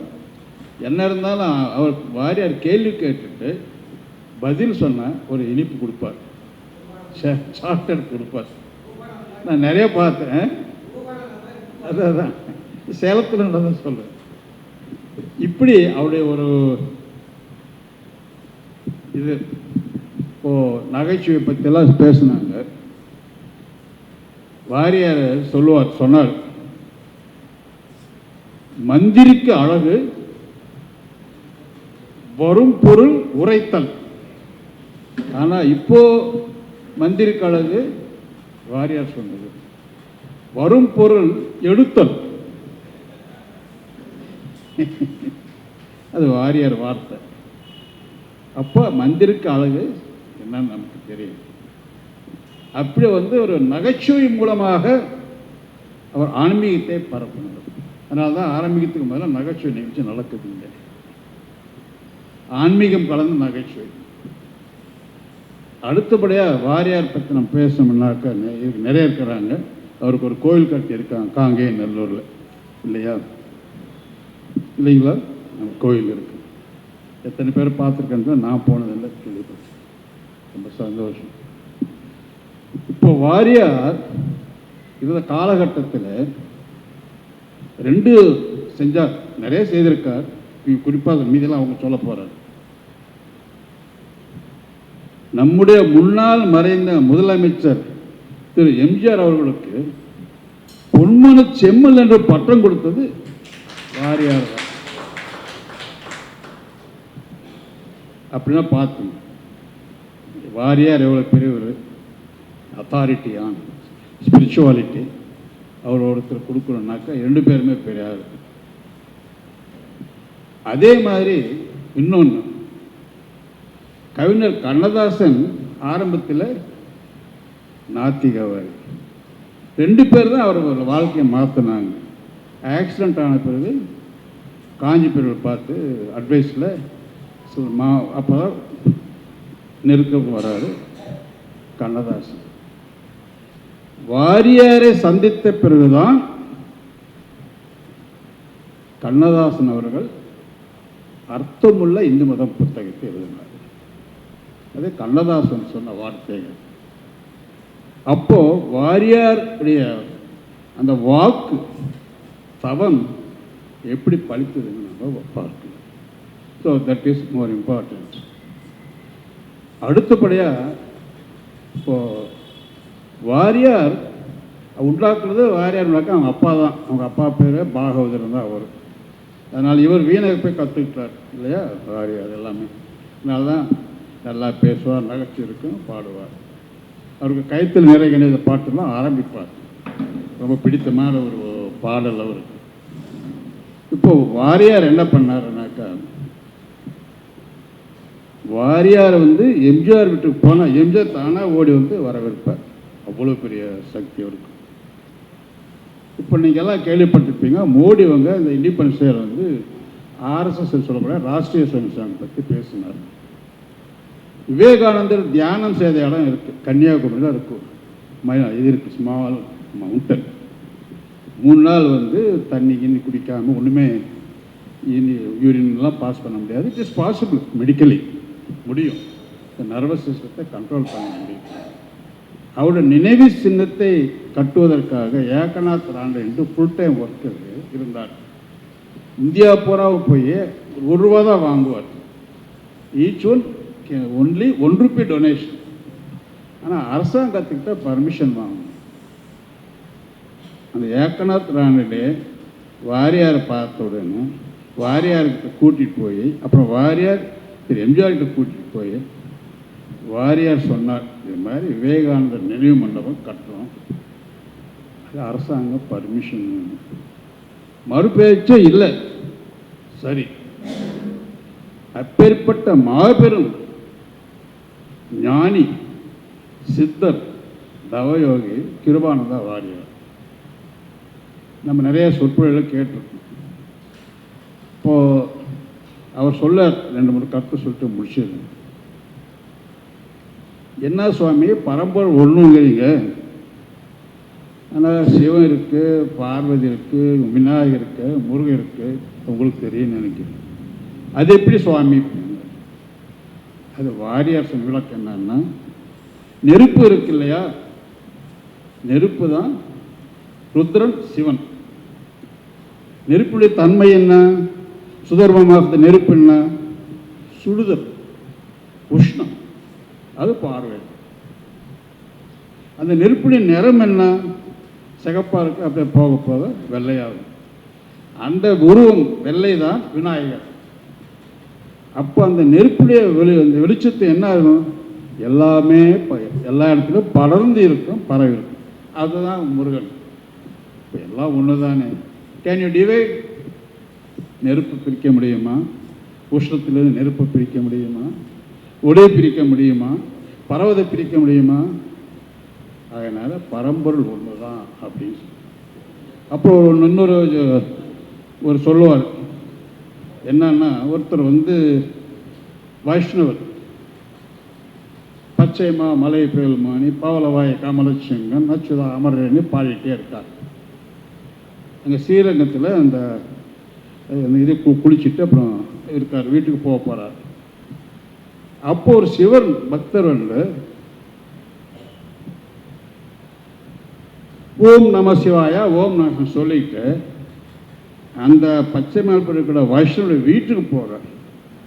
வீட்டுக்கு போனோன்னா அந்த அம்மையார் என்ன பண்ணாங்க, ஐயோ இது மாதிரி அபாசகுரமாக்கு வார்த்தை கேட்டுட்டோம்னுட்டு வீட்டுக்கு போய் சாணி எடுத்துட்டு அவர் வாயில் பூசத்துக்கு வந்தார். ஏன்னா அவங்க வைஷ்ணவர்கள் தானே. அப்போ அவர் சொல்கிறாரு, பரம்பொருள் எல்லா இடத்துலையும் இருக்கார். குளங்கிட்ட இருக்கு, நண்டா குண்டாவில் இருக்கு, தெருவில் இருக்கு, இந்த ரோட்டில் இருக்கு, அப்படின்னு சொல்லிட்டு எல்லா இடத்துக்குமே பூச ஆரம்பிச்சிட்டார். அந்த அம்மா பூச ஆரம்பிச்சிட்டு வாய். அப்பொழுது அந்த பச்சை மாமலைக்கு பாட வீட்டுக்குள்ளே வந்தவர் சொல்கிறாரு. அப்போ அவரும் வர்றாரு. அவரும் எல்லா பரம்பரும் பேர் ஒன்று தான், நாம் அழைக்கிறது தான் வேறு. அப்போ அதுக்கு வாரியார் உதாரணம் சொல்வார், சிவனும் விஷ்ணுவும் ஒன்று தான். ஆகையினால அறியும் அரணும் ஒன்று, அறியாதன் வாயில மண்ணு. வாரியார் சொல்கிற விதம் எவ்வளோ சிம்பிளாக சொல்லிட்டார். சிவனும் வைஷ்ணவும் ஒன்றுன்னு சொல்லிட்டு. ஏன்னா இப்போது இந்த காலத்தில் அது தேவைப்படும். மோஸ்ட் இம்பார்ட்டண்ட் தத்துவங்கள் ஒன்றா இருந்தாலும் ஒன்றாக சேரக்கூடிய காலம். நீங்கள் பார்த்தீங்கன்னா தெரியும், நம்மகிட்ட ஒற்றுமை இல்லாதனால தான் எவ்வளோ பிரச்சனைகள் நடந்துட்டு. அந்த ஒரு ஒற்றுமை உணர்வு உண்டாக்கக்கூடிய ஒரு மாபெரும் சக்தி செய்தவர் தான் திருமுருகன் கிருபானந்த வாரியார். அவரே சொல்லியிருக்கார், இது மாதிரி சமஸ்கிருதத்தை வெறுக்காதீர்கள். அந்த காலத்தில் வாரியார் காலத்தில் இந்த சைவ இதெல்லாம் வந்து அந்த சப்தங்கள் சம்ஸ்கிருத தொகுப்பிலிருந்து தான் வரும். சம்ஹிதா அப்படின்னு சொல்லுவாங்க, சைவ சம்ஹிதான்னு சொல்லுவாங்க. அதெல்லாம் இருக்குது. நமக்கு தத்துவம் தான் முக்கியம், ஆன்மீகம் தான் முக்கியம் அப்படின்னு சொல்லிட்டு கிருபானந்த வாரியார் சொல்வார். எவ்வளோ நம்ம சொல்லிக்கிட்டே போகலாம். இப்போ வந்து தாயை பற்றி பேசினாங்க. ஆன்மீகம் ஏன் முக்கியம் இல்லையா? கடவுள் பக்தி வேறு, ஆன்மீகம் வேறு. இது நாம் அது டிஃப்ரென்ஸ் தெரிஞ்சுக்கணும். உங்களுக்கு எல்லாமே தெரியும். வாரியார் கூட அதான் என்ன சொன்னாருன்னா, ஒரு தடவை ராவணன் மிகப்பெரிய பக்தன், சிவபக்தன், அழிஞ்சிட்டான். வாலி மிகப்பெரிய சிவபக்தன், அழிஞ்சிட்டான். ஆனால் ராவணன் வாலி அழிந்தாலும் ராமச்சந்திர பிரபு வாழ்ந்து கொண்டே இருந்தார். 10,000 ஆட்சி செய்தார், 10,000 ஆண்டுகள். வாரியார் சொல்றாரு, சீதை பிராட்டியார் காட்டுக்கு போன பிறகு வாரியார் சொன்னது 10,000 ஆண்டுகள் சாப்பாடில் உப்பு இல்லாமல் பாயில் படுத்துக்கிட்டு பிரம்மச்சரி வரை இருந்தார், ஆட்சி செய்தாராம்.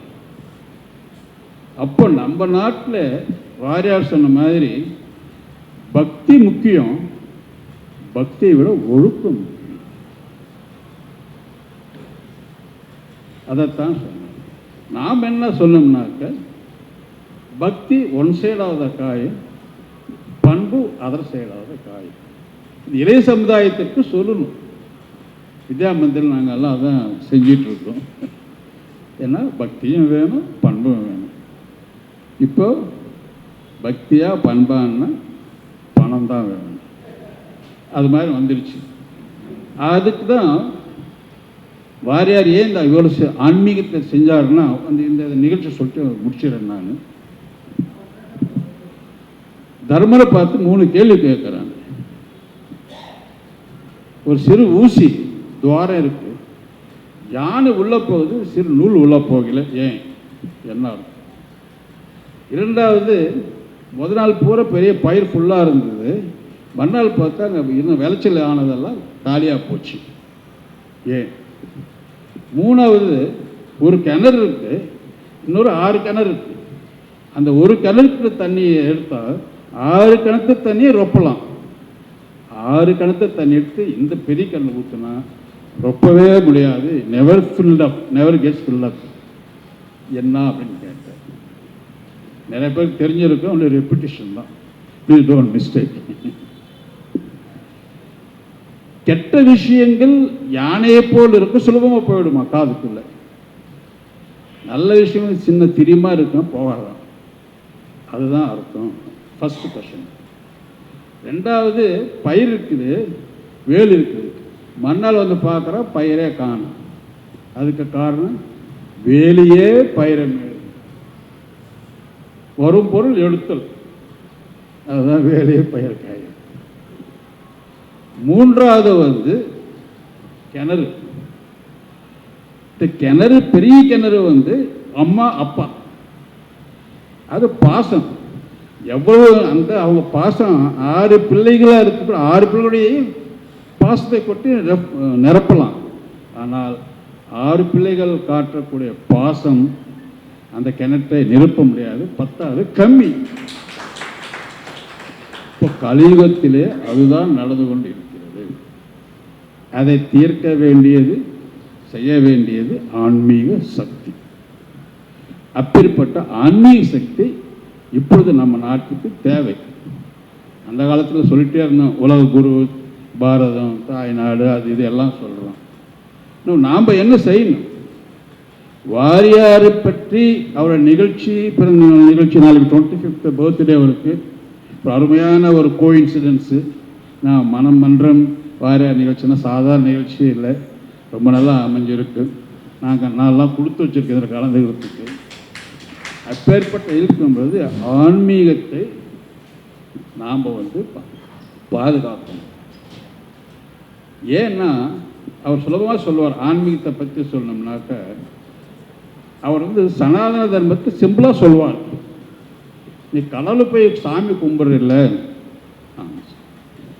நீ கும்பிடும்போது என்ன கும்பிடணும்னா, சாமி அடுத்த ஜென்மத்தில் நான் பிறந்தேன்னா மனுஷனாக பிறக்கிறேன்னு தெரியல, ஏன்னா நான் செய்கிற நிகழ்ச்சி அப்படி இருக்கும். நான் பிறந்தேன் அப்படின்னா ஒருவேளை நாயாக பிறந்தா, இப்போ டெல்லியில் பார்க்குறோம் இல்லையா ஸ்ட்ரீட் டாக்ஸ் இல்லையா, இது மாதிரி திருநாயாக பிறக்க வச்சிடாத, பணக்கார விட்டு நாயாக பிறக்கவை, வேலைக்கு சாப்பாடு, வேலைக்கு குளிப்பாட்டு, எல்லாம் வேக்சினேஷன் எல்லாமே செய்வார் அப்படின்னு வேடிக்கைன்னு சொல்லிட்டு மறைமுகமாக என்ன சொல்கிறாரு, கர்ம பலன்களை சொல்கிறார், மறுபிறப்பை நம்புன்னு சொல்கிறார், நல்லதை செய்யன்னு சொல்கிறார், கடவுள்கிட்ட என்ன வேணும்னு சொல்கிறார். இவ்வளவும் அந்த சின்ன ஒரு நகைச்சுவையான ஒரு செய்தியில் கொடுக்குறார். ஸோ நம்முடைய நாம் எல்லாம் வாழ்ந்துக்கிட்டு இருக்கோம், தமிழர்கள் இந்தியாவில் எல்லாருமே சொல்லுவாங்க தமிழ்நாட்டுக்கு பேர் அண்ணாதுரைப்பன் தான் வச்சார், அதுக்கு மேலே பேர் இல்லை, அதனால் தமிழ்நாடு இல்லைன்னு சொல்ல முடியுமா? There some other name.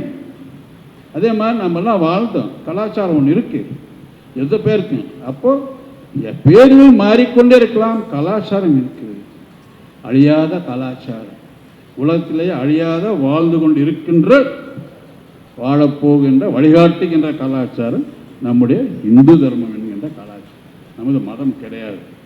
அந்த இந்து தர்மம்ங்கிறது இப்போ கடைசியில் பாடினார் இல்லையா அருள் பெருஞ்சோதி தனிப்பெருங்கருணை, அந்த கருணை அதுதான் கடைசியில் வரக்கூடியது.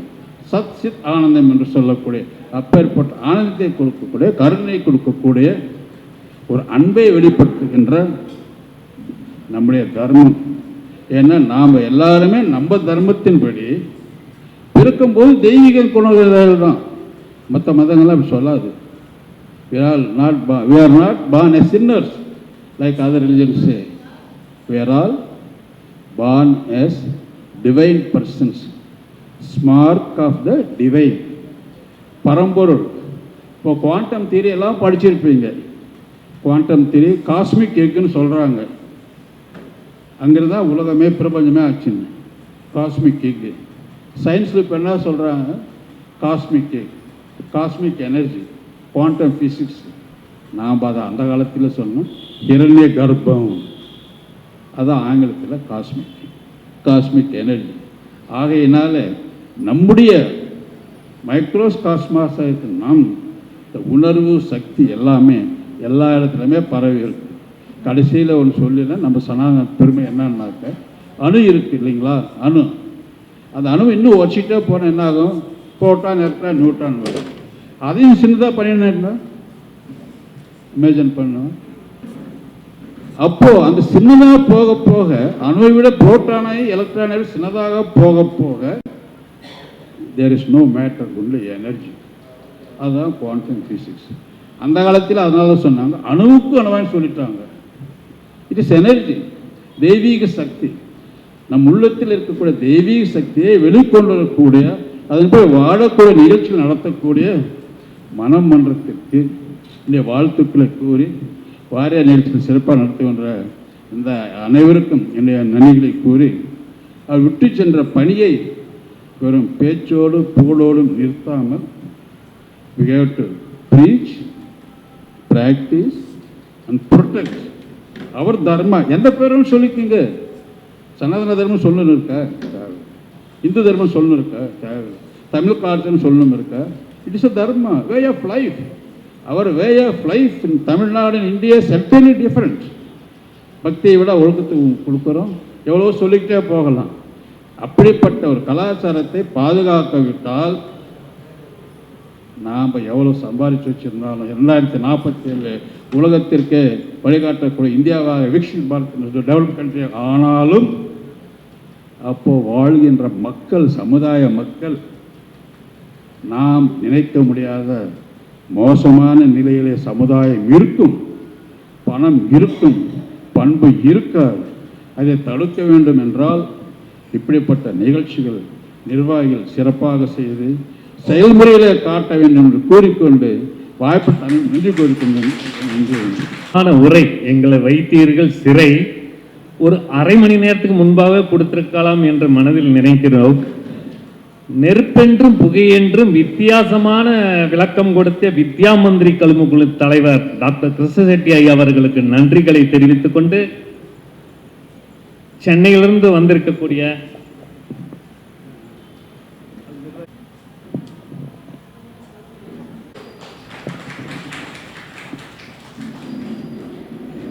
தரணி என்றால் உலகம் அல்லவா, நீங்கள் பரணி, உலகமே வரக்கூடிய பரணியாக வருவீர்கள்.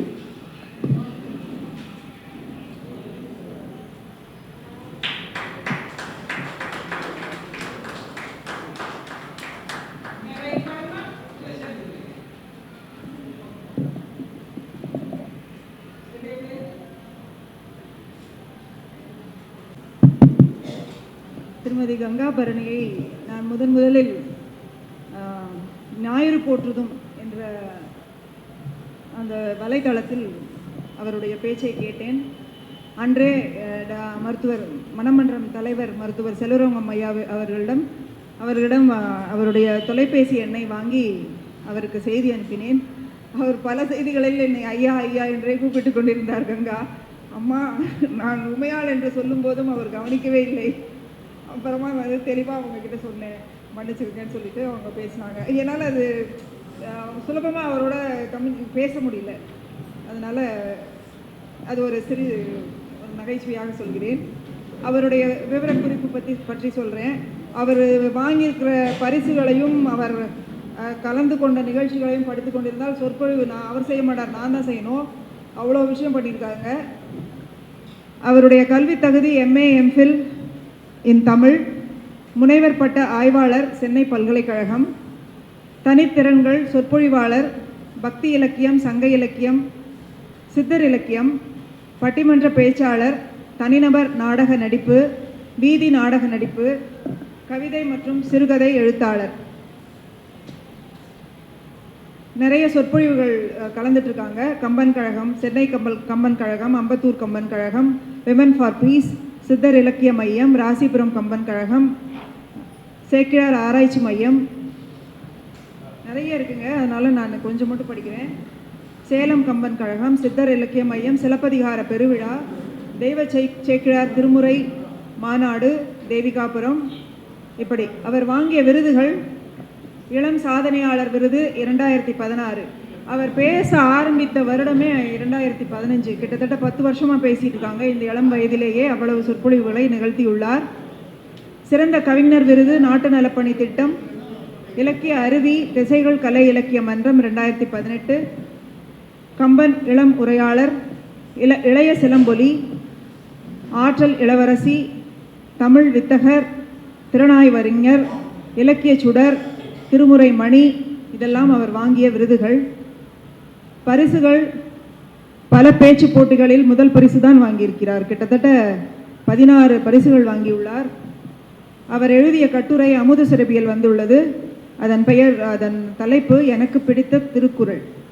பக்கம் 2049, வருடம் 2018. வானவில் மலர், தமிழ்துறை மற்றும் தமிழாய்வு அறக்கட்டளை இணைந்து நடத்தும் பன்னாட்டு கருத்தரங்கம், காப்பியங்களில் பன்முக நோக்கு 2023 எழுதியிருக்கிறார். மதுரை காமராசர் பல்கலைக்கழகம் நடத்திய நிகழ்ச்சியில் கருத்தரங்கத்தில் கலந்து கொண்டு கட்டுரை எழுதியுள்ளார் 2024. அவரை நாம் மணமன்றத்தின் சார்பில் வருக வருக என வரவேற்கிறோம். நம்ம எவ்வளோ கஷ்டப்படுறோம், இவ்வளோ விருது வாங்கியிருக்காங்க, எவ்வளோ கைத்தட்டு கொடுங்க. சென்னையிலிருந்து வந்திருக்காங்க.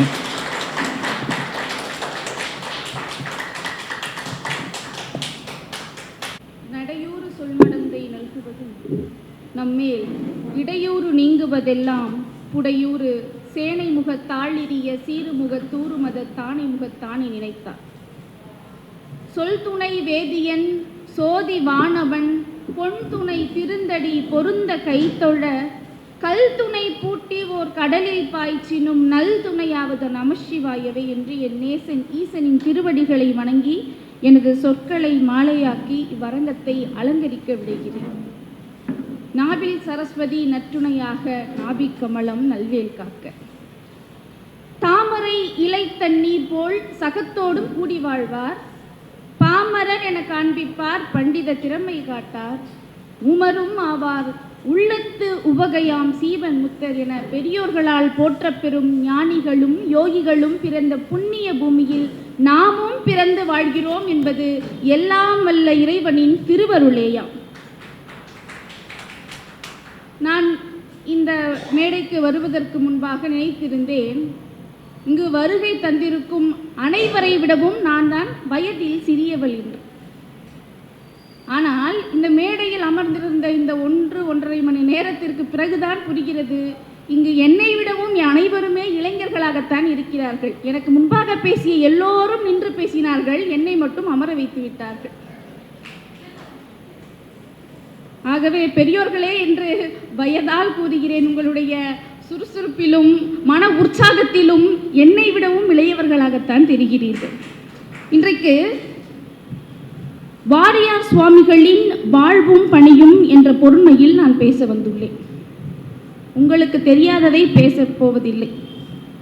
இது எனக்கு ஒரு நல்ல வாய்ப்பாக அமைகிறது. இதற்கு முன்பாக நான் பேசிய பேச்சுக்களில் எல்லாம் வாரியார் சுவாமிகள் குறித்த 1-2 தகவல்களை நிச்சயமாக உட்செலுத்தி பேசுவதுண்டு. ஆனால் இந்த முறை முழுக்க முழுக்க வாரியார் சுவாமிகளின் வாழ்வையும் அவர் தம் பணிகளையும் படிப்பதற்கான ஒரு அரிய பெரும் வாய்ப்பினை நல்கி இருக்கிறீர்கள். அதற்காக இந்த மனம் மன்றத்திற்கு என்னுடைய மனதார வணக்கங்களை முதலில் தெரிவித்துக் கொள்கிறேன். மேலும் மனம் மன்ற நிறுவனர் தெய்வ திரு சந்திரஹாசன் ஐயா அவர்களை மனதார நினைத்து இந்த அவைக்கு வருகை தந்துள்ள அத்துணை பெரியோர்களின் தாளையும் தலை தாழ்த்தி வணங்கி எனது உரையை துவங்குகின்றேன். ஒரு முறை திருமந்திர மாநாட்டில் பேசுவதற்கான வாய்ப்பு கிடைத்தது. அங்கே எல்லோருக்கும் இடையிலே ஒரு சஞ்சலப்பு. இறைவனின் திருவடிகளை சென்று சேர்வதற்கான வழி எது? அவரவர்கள் ஒரு கருத்தை முன்னிலை வைத்தார்கள். எனக்கும் ஒரு கருத்து தோன்றியது.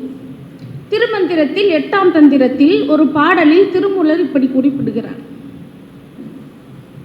எவன் ஒருவன் சக மனிதர்களின் மீது அன்பை செலுத்தி நேசித்து இறைவனின் பிரதிபலிப்பாய் பூசிக்கின்றானோ அவனை நாம் சென்று சேர வேண்டாம், அவன் இறைவனை சென்று சேர வேண்டாம், இறைவனே வந்து இவன் என்னுடையவன் என்று ஆட்கொண்டு விடுவானாம்.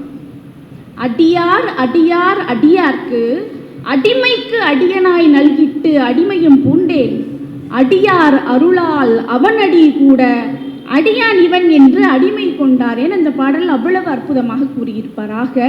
நாம் இறைவனை சென்று சேர வேண்டும் என்றல்ல, இறைவனே வந்து நம்மை ஆட்கொள்ள வேண்டும் என்றால் நாம் சக மனிதர்களோடு மனிதர்களாக நேசித்து பழக வேண்டும். அப்படி வாழ்ந்து காட்டியவர் தான் நம்முடைய வாரியார் சுவாமிகள். அதனால்தான் இறைவனை அவர் சென்று சேரவில்லை, இறைவனே அவரை அடுத்தடுத்து ஆட்கொண்டிருக்கிறார். அதனால தான் நம்ம இவரை 64வது நாயன்மார் என்று குறிப்பிடுகிறோம். ஓசை பெற்று உயர் பார்கடல் உற்றொரு பூசை முற்றவும் நக்குவு புக்கென ஆசை பற்றி அறையல் உற்றேன்னாரு கம்பர், ராமருடைய காதையை. அந்த பாட்டை படிக்கும் போதெல்லாம் அதோடைய நிலைப்பாடு எனக்கு சரியா விளங்கலை. இன்றைக்கு விளங்குகிறது, ஒரு பூனை கடலை நக்கி குடிப்பதற்கு ஆசைப்பட்டு இங்கே அமர்ந்திருக்கிறது என்று. வாரியார் சுவாமிகளுடைய பிறப்பு நம்ம எல்லாருக்கும் தெரியும். 1906ஆம் ஆண்டு ஆவணி திங்கள் 9ஆம் நாள் சஷ்டி திதியில் பிறந்தவர். இவருடைய வாழ்க்கை வரலாற்றை எழுதிய நூல் இந்த நூலுடைய அமைப்பை பார்த்தோமெனில் ஒரு பெரிய காப்பிய நிலைப்பாட்டை கொண்டிருக்கிறது. கம்பராமாயணம் எடுத்துக்கொண்டாலும் சீவக சிந்தாமணி எடுத்துக்கொண்டாலும் முதலில் அந்த அரசர்களுடைய முகவரியை தருவதற்கு முன்பாக அவர்களுடைய நாட்டின் சிறப்பை குறித்து பேசுவது தானே வழக்கம்.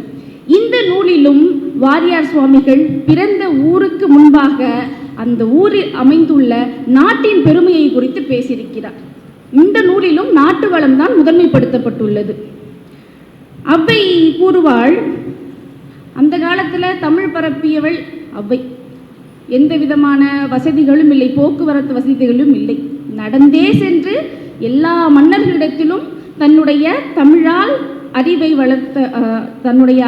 வளர்த்த தமிழால் தன்னையும் இந்த உலக மக்கள் உய்வதற்கான வழியையும் வகுத்து கொடுத்தவள் அவ்வை. அவள் கூறினால் சரியாக இருக்கும். ஒவ்வொரு நாட்டை குறித்தும் அவள் அழகாக கூறுகிறாள். வேழம் உடைத்து மலைநாடு மேதக்க சோழ வளநாடு சோறுடைத்து பூழியர்கோன் தென்னாடு முத்துடைத்து தென்னீர் வயல் தொண்டை நன்னாடு சான்றோர் உரைத்து. ஆக நம்மளுடைய தொண்டை நாடு எப்படிப்பட்ட நாடுனா சான்றோர்கள் வாழ்ந்த நாடு. இதற்கு நம்ம ஒரு சிறந்த எடுத்துக்காட்டாக சொல்லணும்னா நம்ம சேக்கிழாரை கூறலாம். அவருடைய புராணத்திலும் எப்படி கூறியிருக்கிறார்?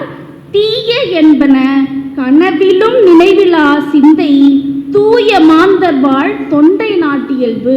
ஆக தொண்டை நாட்டில் பிறந்தவர்கள் எல்லாம் தூய மனத்தை உடையவர்கள், மிகப்பெரிய சான்றோர்கள்.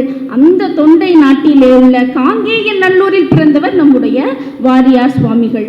வாரியார் சுவாமிகளுடைய தாத்தா பாட்டியுடைய பெயர் சாமியண்ணன் தஞ்சம்மாள் என்று குறிப்பிடுகிறார்.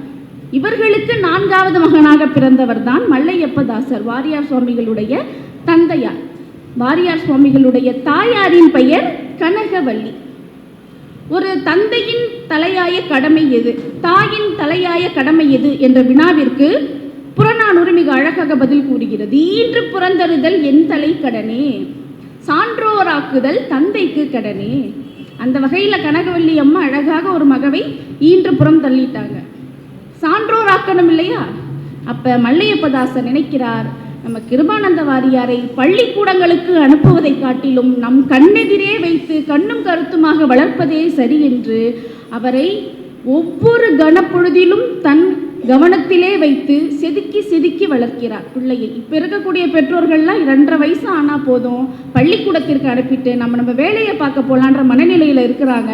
ஆனால் மல்லையப்பதாசர் ஒரு சிறந்த தந்தைக்கு உதாரண புருஷனாக திகழ்கிறார். 3 வயதில் எடுத்து அறிவிக்கிறார். 5 வயதில் வாரியார் சுவாமிகள் புத்தகங்களை எடுத்து படிக்க தொடங்குகிறார். 9 வயதிலேயே வெண்பா இயற்றுகிறார். வெண்பா புலவர்களுக்கே புலி. வாரியார் சுவாமிகள் 9 வயது குழந்தையாக இருக்கும் பொழுதே வெண்பா இயற்றுகிறார், சித்திரக்கவி பாடுகிறார். அனைத்து விதமான கவிதை ஏற்றும் ஆற்றலும் அவருக்குள் வந்துவிடுகிறது. இது வாரியார் சுவாமிகளின் செயல் அல்ல, அவரை எவ்வளவு தூரம் தயார்படுத்திய மல்லையப்பதாசரின் அர்ப்பணிப்பு என்றுதான் நாம் இங்கு கருத்தில் கொள்ள வேண்டும். மல்லையப்பதாசர் சிறந்த சொற்பொழிவாளர். எங்கு சென்றாலும் அவரோடு தன்னுடைய பிள்ளையையும் அழைத்து கொண்டு பின்பாட்டு பாட வைப்பார். இது இயல்பான நிகழ்வு. ஒரு முறை வாரியார் சுவாமிகள் தன்னுடைய தாயை குறித்து பேசுகிறார். கனகவல்லி அம்மையார் எளிமையா போற போக்கில் ஒரு அறிவுரை சொல்லிட்டு போனாங்க. அது அவருடைய மனதில் எவ்வளவு தூரம் தைத்திருந்தால் அவர் வாழ்ந்த அத்துணை வருடமும் அந்த ஒழுக்கத்தை பின்பற்றி இருப்பார் என்பது நமக்கு புரிய வருகிறது. ஒரு நாள் அந்த குழந்தை வீட்டுக்கு வருது. வீட்டுக்கு வரும்போது தரையை ஏதோ அழுக்காக இருக்குது, சுத்தமாக இல்லை. தன்னுடைய உடைகளை எல்லாம் மடித்து கொண்டு அந்த தரையில் அமர செல்லும் பொழுது கனகவல்லி தாயார் கூறுகிறார், இன்னைக்கு வீடு சுத்தமாக இல்லைன்னு நீ உன் சட்டையெல்லாம் மடித்து எப்படி ஒதுங்கி உட்காடுறியோ அது போல தான் உன்னுடைய மனதும். உன் மனது தூய்மையாய் இல்லை என்றால் இறைவன் உன்னிடத்தில் தங்கவே மாட்டார் என்று மிக போற போக்கில் சொல்லிட்டு போன அந்த ஒரு கருத்தை மிக கனமாக பிடித்து கொண்டு அவர் வாழ்ந்த ஒவ்வொரு நாளும் தன்னுடைய மனதை தூய்மையாக்கி கொள்ள வேண்டும் என்றே வாழ்ந்து சென்றிருக்கிறார் வாரியார் சுவாமிகள். இவர் ஒரு 10-11 வயதிலே 10,000த்திற்கும் மேற்பட்ட பாடல்களை மனப்பாடம் செய்திருக்கிறார். 19 வயதிலேயே இவருக்கு திருமணமாகி விடுகிறது. அமிர்தவல்லி என்ற அமிர்தலட்சுமி என்ற அம்மையாரை இவர் திருமணம் செய்து கொள்கிறார். 19 வயதிற்கு பிறகாக கல்வியறிவில் தேர்ச்சி பெற்றவர். கலையறிவில் தேர்ச்சி பெற வேண்டும் என்று அவருடைய தந்தையார் வீணையை கற்றுக்கொள்வதற்காக ஒரு ஆசிரியரிடம் அனுப்பி வைக்கிறார். இவரும் நன்றாக வீணை வாசிப்பில் தன்னை ஈடுபடுத்தி கொண்டு நல்ல கலைஞராக வருகிறார். ஒரு குறிப்பிட்ட காலத்திற்கு பிறகு தந்தையார் வாரியார் சுவாமிகளை மீண்டும் வீட்டிற்கு அழைத்து விடுகிறார். இப்போ அவர் வீட்டுக்கு போகணும்னா குரு கிட்ட இவ்வளவு காலம் படித்தார் இல்லையா, அதுக்கு குரு தட்சணை வழங்க வேண்டும் இல்லையா. இவரிடத்தில் ஒரு பொருளுமே இல்லை. அவ்வப்போது தந்தைக்கு தெரியாமல் சொற்பொழிவுகளுக்கு சென்ற போது வந்த பணத்தை தன்னுடைய தந்தையார் மேற்கொண்ட திருப்பணிகளுக்கு ஏற்பட்ட கடன் அடைப்பதிலே அவர் செலவிட்டிருக்கிறார். குருவிற்கு அளிக்க வேண்டிய காணிக்கைக்கு தன்னிடத்தில் பணம் இல்லை. தன்னுடைய தந்தைக்கு இதை குறித்து கடிதம் எழுதுகிறார். தந்தையார் என்ன பண்ணுவார்? அவரும் பாவம் இல்லையா, அவர் தன்னிடத்தில் இருந்து 2 வேட்டிகளை கொடுத்து அனுப்புகிறார். ஆனால் கிருபானந்த வாரியாருக்கு இது மனம் கொள்ளலை. இவ்வளவு காலம் நமக்கு உடனுக்குடன் இருந்து இவ்வளவு கலைகளை கற்றுக் கொடுத்த குருநாதருக்கு இந்த 2 வேட்டிகளை அளிப்பது போதாது என கருதி மனம் உருகி அந்த இல்லத்திற்கு எதிரே இருந்த முருகனின் கோயிலுக்கு சென்று கண்ணீர் மல்க கதறுகிறார். என்னுடைய குருவிற்கு நான் தட்சணை தர வேண்டும், நான் என்ன செய்வது? முருகர் கும்பிட்டாலே நம்ம கூப்பிட்ட குரலுக்கு ஓடி வந்து நிற்பவர் கண்ணீர் விட்டா விடுவாரா? உடனே என்ன செய்கிறாரு? புரசைவாக்கத்தில் ஒரு இல்லத்தில் சொற்பொழிவு ஆற்றுவதற்கான ஒரு வாய்ப்பு அவருக்கு கிடைக்குது. அந்த வீட்டில் இவருடைய சொற்பொழிவை கேட்டவங்க அவருக்கு 40 ரூபாயை கொடுக்குறாங்க. 40 ரூபாய் எவ்வளவு பெரிய பணம்னா, அந்த காலத்தில் 1 பவுன் தங்கமே 13 ரூபாய் 2 அணா தான்.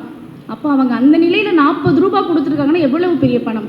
இவர் அந்த 40 ரூபாயையும் அப்படியே குருவிற்கு தட்சணையாக அளிக்க வேண்டும் என்று 2.5 பவுண்டில் ஒரு கை சங்கிலியும் 1/2 பவுனில் ராமர் பட்டாபிஷேகம் செய்த அந்த உருவம் பதிந்த டாலரையும் வாங்கி கொண்டு தன்னுடைய மாமா ஒரு 3 ரூபாய் தர, அந்த 3 ரூபாய் எடுத்துக்கொண்டு பாதாம் பிஸ்தா என்று பருப்பு வகைகளையும் பூ வகைகளையும் பழ வகைகளையும் வாங்கி மன நிறைவோடு தட்டில் அனைத்தையும் வைத்து தன்னுடைய குருவிற்கு காணிக்கை அளித்து விட்டு வருகிறார்.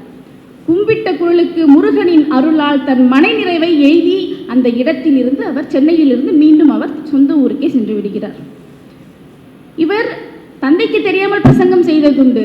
ஆனால் தந்தையே முதலாக எனக்கு பதிலாக போய் நீ பிரசங்கம் செய்யணும் சொன்ன ஒரு இடத்த ரொம்ப அழகாக குறிப்பிடுவார். மல்லையப்பதாசர் பேசுகிற பேச்சை கேட்டுட்டு அப்பா பேசக்கூடிய இடத்துக்கு நம்ம பேசவே கூடாது. ஏன் அப்படி யோசிச்சாருன்னா, நம்ம பேசி அவர் பேரை கெடுத்துடக்கூடாது அப்படின்னு யோசிச்சுட்டு இருக்கிற நேரத்தில் அவருக்கு வந்த வாய்ப்பு பாருங்க. எப்பவுமே பேசக்கூடிய இடத்திற்கு ஒரு நாள் அவரால் பேச முடியலை. வளைகுளத்தில் எப்பவுமே பேசக்கூடியவர் இவர். அன்றைக்கு ஏகாதசி, காஞ்சிபுரத்தில் சொற்பொழிவாற்ற போகணும். வேறு வழி இல்லை. தன்னுடைய மகனை அழைத்து அந்த இடத்துல நீயே போய் சொற்பொழிவாற்றிட்டு வான்னு அனுப்பி வைக்கிறார். இவருக்கும் ஒரு பக்கம் பதட்டமாக இருந்தாலும் நம்ம வாரியாராச்சே, தன்னுடைய ஆளுமை திறத்தை காட்டணும் இல்லையா, வளைகுளத்துக்கு போகிறார். போய் நல்லபடியாக பேசுகிறாரு. என்ன தலைப்பில் பேசுகிறாருன்னா, வீடனன் சரணாகதியை பற்றி பேசுகிறார். கம்பன்லே ரொம்ப அற்புதமான இடம் அந்த இடம். வீடனனுடைய சரணாகதியை பேசி முடிச்சதும் அங்கே இருக்கக்கூடிய மக்களுக்கெல்லாம் ஒரே சந்தோஷம். தந்தையை மிஞ்சி பேசிட்டாரே அப்படின்னு சொல்லி வாரியார் மேலே அவ்வளவு அன்பை கொட்டுறாங்க. இந்த தகவல் தந்தைக்கு தெரிய வருது. ஒரு தந்தையுடைய வெற்றி என்பது எதில் இருக்கிறது என்றால், தன்னை விடவும் மேலாக தன் மகன் வளர்ந்து விட்டான், அறிவினால் ஒழுக்கத்தினால் பண்பினால் என்ற போது அந்த மனநிறைவை அங்கு வாரியார் சுவாமிகள் அளித்திருக்கிறார். தான் வள்ளுவர் சொல்வாரு, தந்தை மகற்கு ஆற்றும் நன்றி அவையத்து முந்தி இருப்ப செயல். அதை அவரும் சரியா செய்தாரு. அதற்கு பதிலாக வாரியார் சுவாமிகளும் மகன் தந்தைக்கு ஆற்றும் நன்றி இவன் தந்தை எண்ணோற்றான் கொள்ளிடம் சொல் என்றும் வாழ்ந்து காட்டிவிட்டார். இப்படியாக தம்மில் தம்மக்கள் அறிவுடைமை மாநிலத்து மண்ணுயிர்க்கெல்லாம் இனிது என்று ஒரு குடும்பம் எப்படி வாழ வேண்டும் என்பதற்கு எடுத்துக்காட்டாய் வாழ்ந்த குடும்பம் நம்முடைய வாரியார் சுவாமிகளின் குடும்பம். மற்றொரு நிகழ்ச்சி அப்படின்னு சொல்லி இவர் இந்த புத்தகத்தில் குறிப்பிட்டாரு. மதுரை திருப்புகழ் சுவாமிகள் ஒரு முறை காங்கேய நல்லூருக்கு வருகிறார். அங்கிருந்து அவர்களை திருப்பி வளைகுளத்திற்கு அழைத்து செல்கிறார்கள். அந்த இடத்துல அவருக்கு புரோகிதர் வீட்டில் உணவு ஏற்பாடு செய்யப்பட்டிருக்கிறது. அங்கு ஏற்பாடு செய்யப்பட்ட உணவிற்கு பிறகு அவருக்கு வயிற்றில் உபாதை ஏற்பட்டு விடுகிறது. மதுரை திருப்புகழ் சுவாமிகளால் அங்கு தொடர்ந்து பேச முடியவில்லை. மேடையில் இருந்து இறங்கி கீழே சென்று விடுகிறார். அவர் போகும்போது அவருக்கு சீடனாக இருக்கக்கூடியவர் யாருன்னு பார்த்தீங்கன்னா நம்ம மல்லையப்பதாசர் அவர்கள். அவர் கிடைத்து இந்த மேடையை நீயே தொடர்ந்து பேசு அப்படின்னு சொல்லிட்டு அவர் போகும்பொழுது மல்லையப்பதாசரால் பேசவே முடியவில்லை. என்னுடைய குருநாதன் என்று பேச வேண்டிய இடத்துல நான் எப்படி பேச முடியும்? அவருக்கு அழுக முட்டி முட்டி அழ ஆரம்பிச்சிட்டார். அவராலையும் பேச முடியல. அப்போ அந்த மேடை எவ்வளவு கனம் பொருந்திய மேடை, அவராலேயே பேச முடியல. அவர் தன்னுடைய மகனை கூப்பிட்டு நீ இதை பேசி முடிச்சிருன்னு சொல்லிட்டு இறங்கி இவரும் போயிடுறாரு. இப்போது மிகப்பெரிய பொறுப்பு கிருபானந்த வாரியாருக்கு. மல்லையப்பதாசர் பேச வேண்டிய பேச்சை, தன்னுடைய தந்தையார் தவறவிட்ட பேச்சை தான் நிறைவு செய்ய வேண்டிய ஒரு கடப்பாட்டில் இருக்கார். அற்புதமாக பேசுகிறார். திருப்புகளுடைய நுணுக்கங்களை எடுத்து அவ்வளவு எளிமையாக மக்களுக்கு சொல்லி புரிய வைக்கிறாரு. 1 மணி நேரம் வெளியிலேயே திருப்புகழ் சுவாமிகள் இருந்து இவருடைய பேச்சை கேட்ட பிறகு கண் கலங்கி ஓடி கட்டி அணைத்து, எனக்கு நீதான் வாரிசு, எப்படி மனம் ஐயாவை நம்ம வாரியார் சுவாமிகள் ஆன்மீக வாரிசாக ஏற்றுக்கொண்டார்களோ அதுபோல இதற்கு பிறகு நீதான் என்னுடைய வாரிசு என்று மனமாற அவரை பாராட்டி இருக்கிறார்கள்.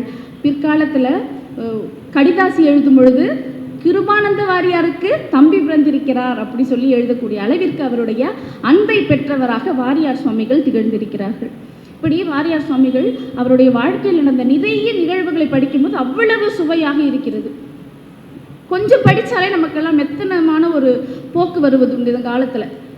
அறகுறையாக இருக்க அறிவு இருக்கிறவங்க அதனுடைய ஆர்ப்பாட்டம் தான் ரொம்ப ஜாஸ்தியாக இருக்கும். ஆனால் நிரம்ப படித்தவர்களை பாருங்களேன், சின்ன பசங்க வந்து கேள்வி கேட்கும்போது கூட ஒரு தடுமாற்றத்தோடு, ஒரு யோசனையோடு, ஒரு பயபக்தியோடு அதை அணுகுவார்கள். அதுக்கு ஒரு உதாரணம் தான் வாரியார் சுவாமிகள் வந்து புகை வண்டியில் போய்கிட்டு இருக்கார், தொடர் வண்டியில் போய்கிட்டு இருக்கார். அப்போ ஒரு இளைஞன் வந்து அங்கே இருக்கக்கூடிய எல்லாரிடமும் வேடிக்கையாக பேசி கொண்டிருக்கிறார், ஏதேதோ பேசிக்கிட்டு இருக்கார். இவர் அதை பெருசாக கவனிக்காம தான் கொண்டு போன தமிழ் புத்தகங்களை எல்லாம் வாசிச்சுக்கிட்டு அந்த பயணத்தை மேற்கொள்கிறார்.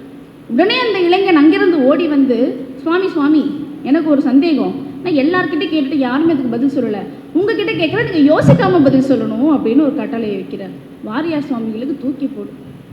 இவன் என்ன கேள்வி கேட்க போகிறானோ அதுக்கு நான் என்ன பதில் சொல்ல போகிறோன்னு சொல்லி அவர் மனசுக்குள்ளே சடக்கர மந்திரத்தை சொல்ல ஆரம்பிச்சிட்டாரு. கடவுளே என்னை எப்படியாவது காப்பாற்றிடுவங்கிட்ட இருந்து, கேளுப்பா என்ன கேள்வின்னு கேட்குறாரு. அதுக்கு அந்த இளைஞன் கேட்குறாரு, நம்ம உடலுக்கு மேலே அணிந்து கொள்ள வேண்டிய எல்லாத்தையும் போட்டுக்கிறோம்னு சொல்லுவோம், கண்ணாடியை போட்டுக்கணும், சட்டை போட்டுக்கிறோம், நகைகளை போட்டுக்கொள்கிறோம் அப்படின்னு சொல்கிறோம்.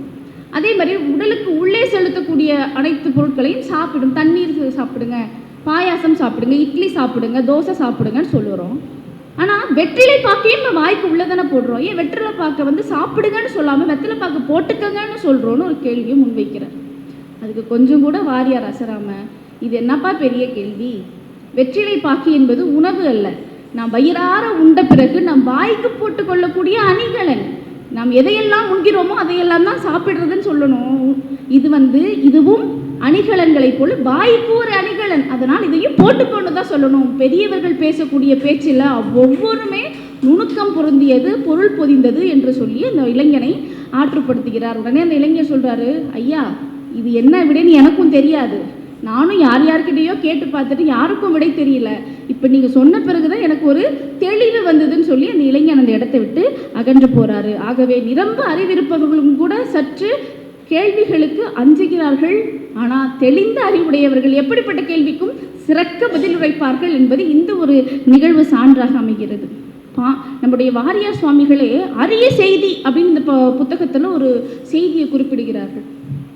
என்னன்னு பார்த்தீங்கன்னா, பாம்பன் சுவாமிகளுடைய சீடர் பாலச்சந்திர சுவாமிகளும் இவர்களுக்கும் இடையில் ஒரு நெருக்கம் ஏற்படுகிறது, பழக்கம் ஏற்படுகிறது. இவர்கள் இருவரும் ஒரு நாள் வண்ணாரப்பேட்டையில் இருக்கக்கூடிய கிராமியர் இல்லத்திற்கு செல்கிறார்கள். அந்த கிராமியர் இல்லத்தில் பார்த்தீங்கன்னா ஒரு பெரிய வள்ளல், எல்லாருக்குமே வரக்கூடியவர்களுக்கும் அள்ளி வழங்கக்கூடிய வள்ளல். ஆனால் அவர் என்ன பண்ணுறாருனா, இப்படி பொருளை கொடுக்காம தன்னுடைய கையில் ஒரு தட்டை ஏந்தி அதில் சில பணம் சில்லறையெல்லாம் வைத்து வரக்கூடியவர்களுக்கு அளிக்கிறார்கள். இதை பார்த்ததுமே கிருபானந்த வாரியாருக்கு ஒன்றும் புரியல. நாமே போய் கேட்டுடலாமா அப்படின்னு சொல்லி அவர் சிந்திக்கிறாரு. எப்படி யோசிக்கிறாரு, இதுக்கான பொருள் புரியவே இல்லை. கொஞ்ச நேரம் கழித்து வாரியார் அந்த கிராமியர்கிட்ட போய், நீங்கள் பணம் கொடுக்குறீங்க, ஏன் இப்படி கையில் தட்டு வச்சுக்கிட்டு நிற்கிறீங்க அப்படின்னு சொல்லி கேட்குறாரு. அதுக்கு அந்த கிராமியர் சொல்கிறாரு, சுவாமி யார் கொடுக்குறாங்களோ அவங்க கை ஓங்கி இருக்கணும், யார் வாங்குறாங்களோ அவங்க கை கீழே இருக்கணும்னு சொல்கிறாரு. இப்பையும் புரியலை, என்ன குழப்புறீங்க, யார் கொடுக்குறீங்க, நீங்கள் தானே பொருள் கொடுக்குறீங்க, அப்போ உங்கள் கை தானே ஓங்கி இருக்கணும்னு வாரியார் கேட்குறாரு.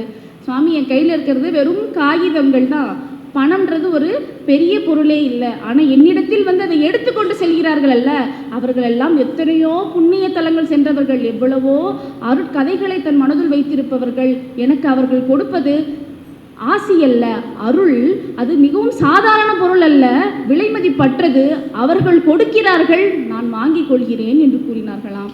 இந்த செய்தியை பதிவு செய்து, இப்படிப்பட்ட உயரிய கருத்து எந்த நூலிலேயே இடம்பெற்றிருக்கிறது என்று அவரே விதந்து கேட்கிறார்.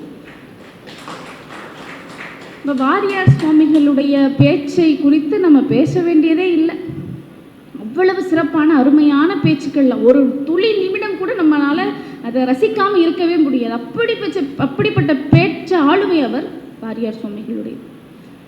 ஒரு முறை பகுத்தறிவாளரின் பாராட்டாக நம்ம புரட்சி கவிஞருடைய தலைமையில் பேசக்கூடிய ஒரு வாய்ப்பு ஏற்படுது. ஏன்னா அங்கே இருக்கக்கூடியவர்களுக்கெல்லாம் வாரியார் சுவாமிகளை ரொம்ப பிடிக்கும். அந்த கூட்டம் வந்து தமிழ் முன்னேற்ற கூட்டம் அப்படின்ற பொருண்மையில் நடக்குது. வாரியார் சுவாமிகள் எப்படியாவது அதில் பேசியே ஆகணும்னு சொல்லிட்டு அவரை ரொம்ப கெஞ்சி மன்றாடி அந்த கூட்டத்துக்கு அழைத்து வருகிறார்கள். வாரியார் சுவாமி அங்கே இருக்கக்கூடியவர்கள்லாம் பகுத்தறிவாளிகள், ஏன்னா தலைமையே பகுத்தறிவாளி இல்லையா. அப்போ இவர் மட்டும் நெற்றியில் பட்டையும் கழுத்தில் கொட்டையுமாக ஆன்மீகத்தின் உருவமாக அமர்ந்து கொண்டிருக்கிறார். அதை பார்த்ததுமே பாவேந்தர் கேட்குறாரு, இவர் என்ன ஆன்மீகமும் புராணமும் கதா கலாட்சேபமும் செய்யக்கூடியவர், இவர் எப்படி வந்து தமிழின் முன்னேற்ற கூட்டத்தில் பேச போகிறாருன்னு சொல்லி பாரதிதாசன் கேட்டுட்டார். இப்போ நம்ம பாரதிதாசனையும் சாதாரணமாக சொல்லிட முடியாது. பாரதிதாசன் தன்னுடைய மகனுக்கு தமிழை அறிவிப்பதற்கு எடுத்துக்கொண்ட இலக்கியங்கள் பக்தி இலக்கியங்கள் தான். அவர் பக்தி இலக்கியங்களை மதிக்காமல் இல்லை, மதிக்கிறார். ஒரு முறை அவர் பாண்டிச்சேரியில் பணிபுரிந்து கொண்டிருக்கும் பொழுது ராமசாமி புலவர் வந்து பாவேந்தருடைய அறிவை சோதித்து பார்ப்பதற்காக வம்புக்கு இழுக்கிறார்.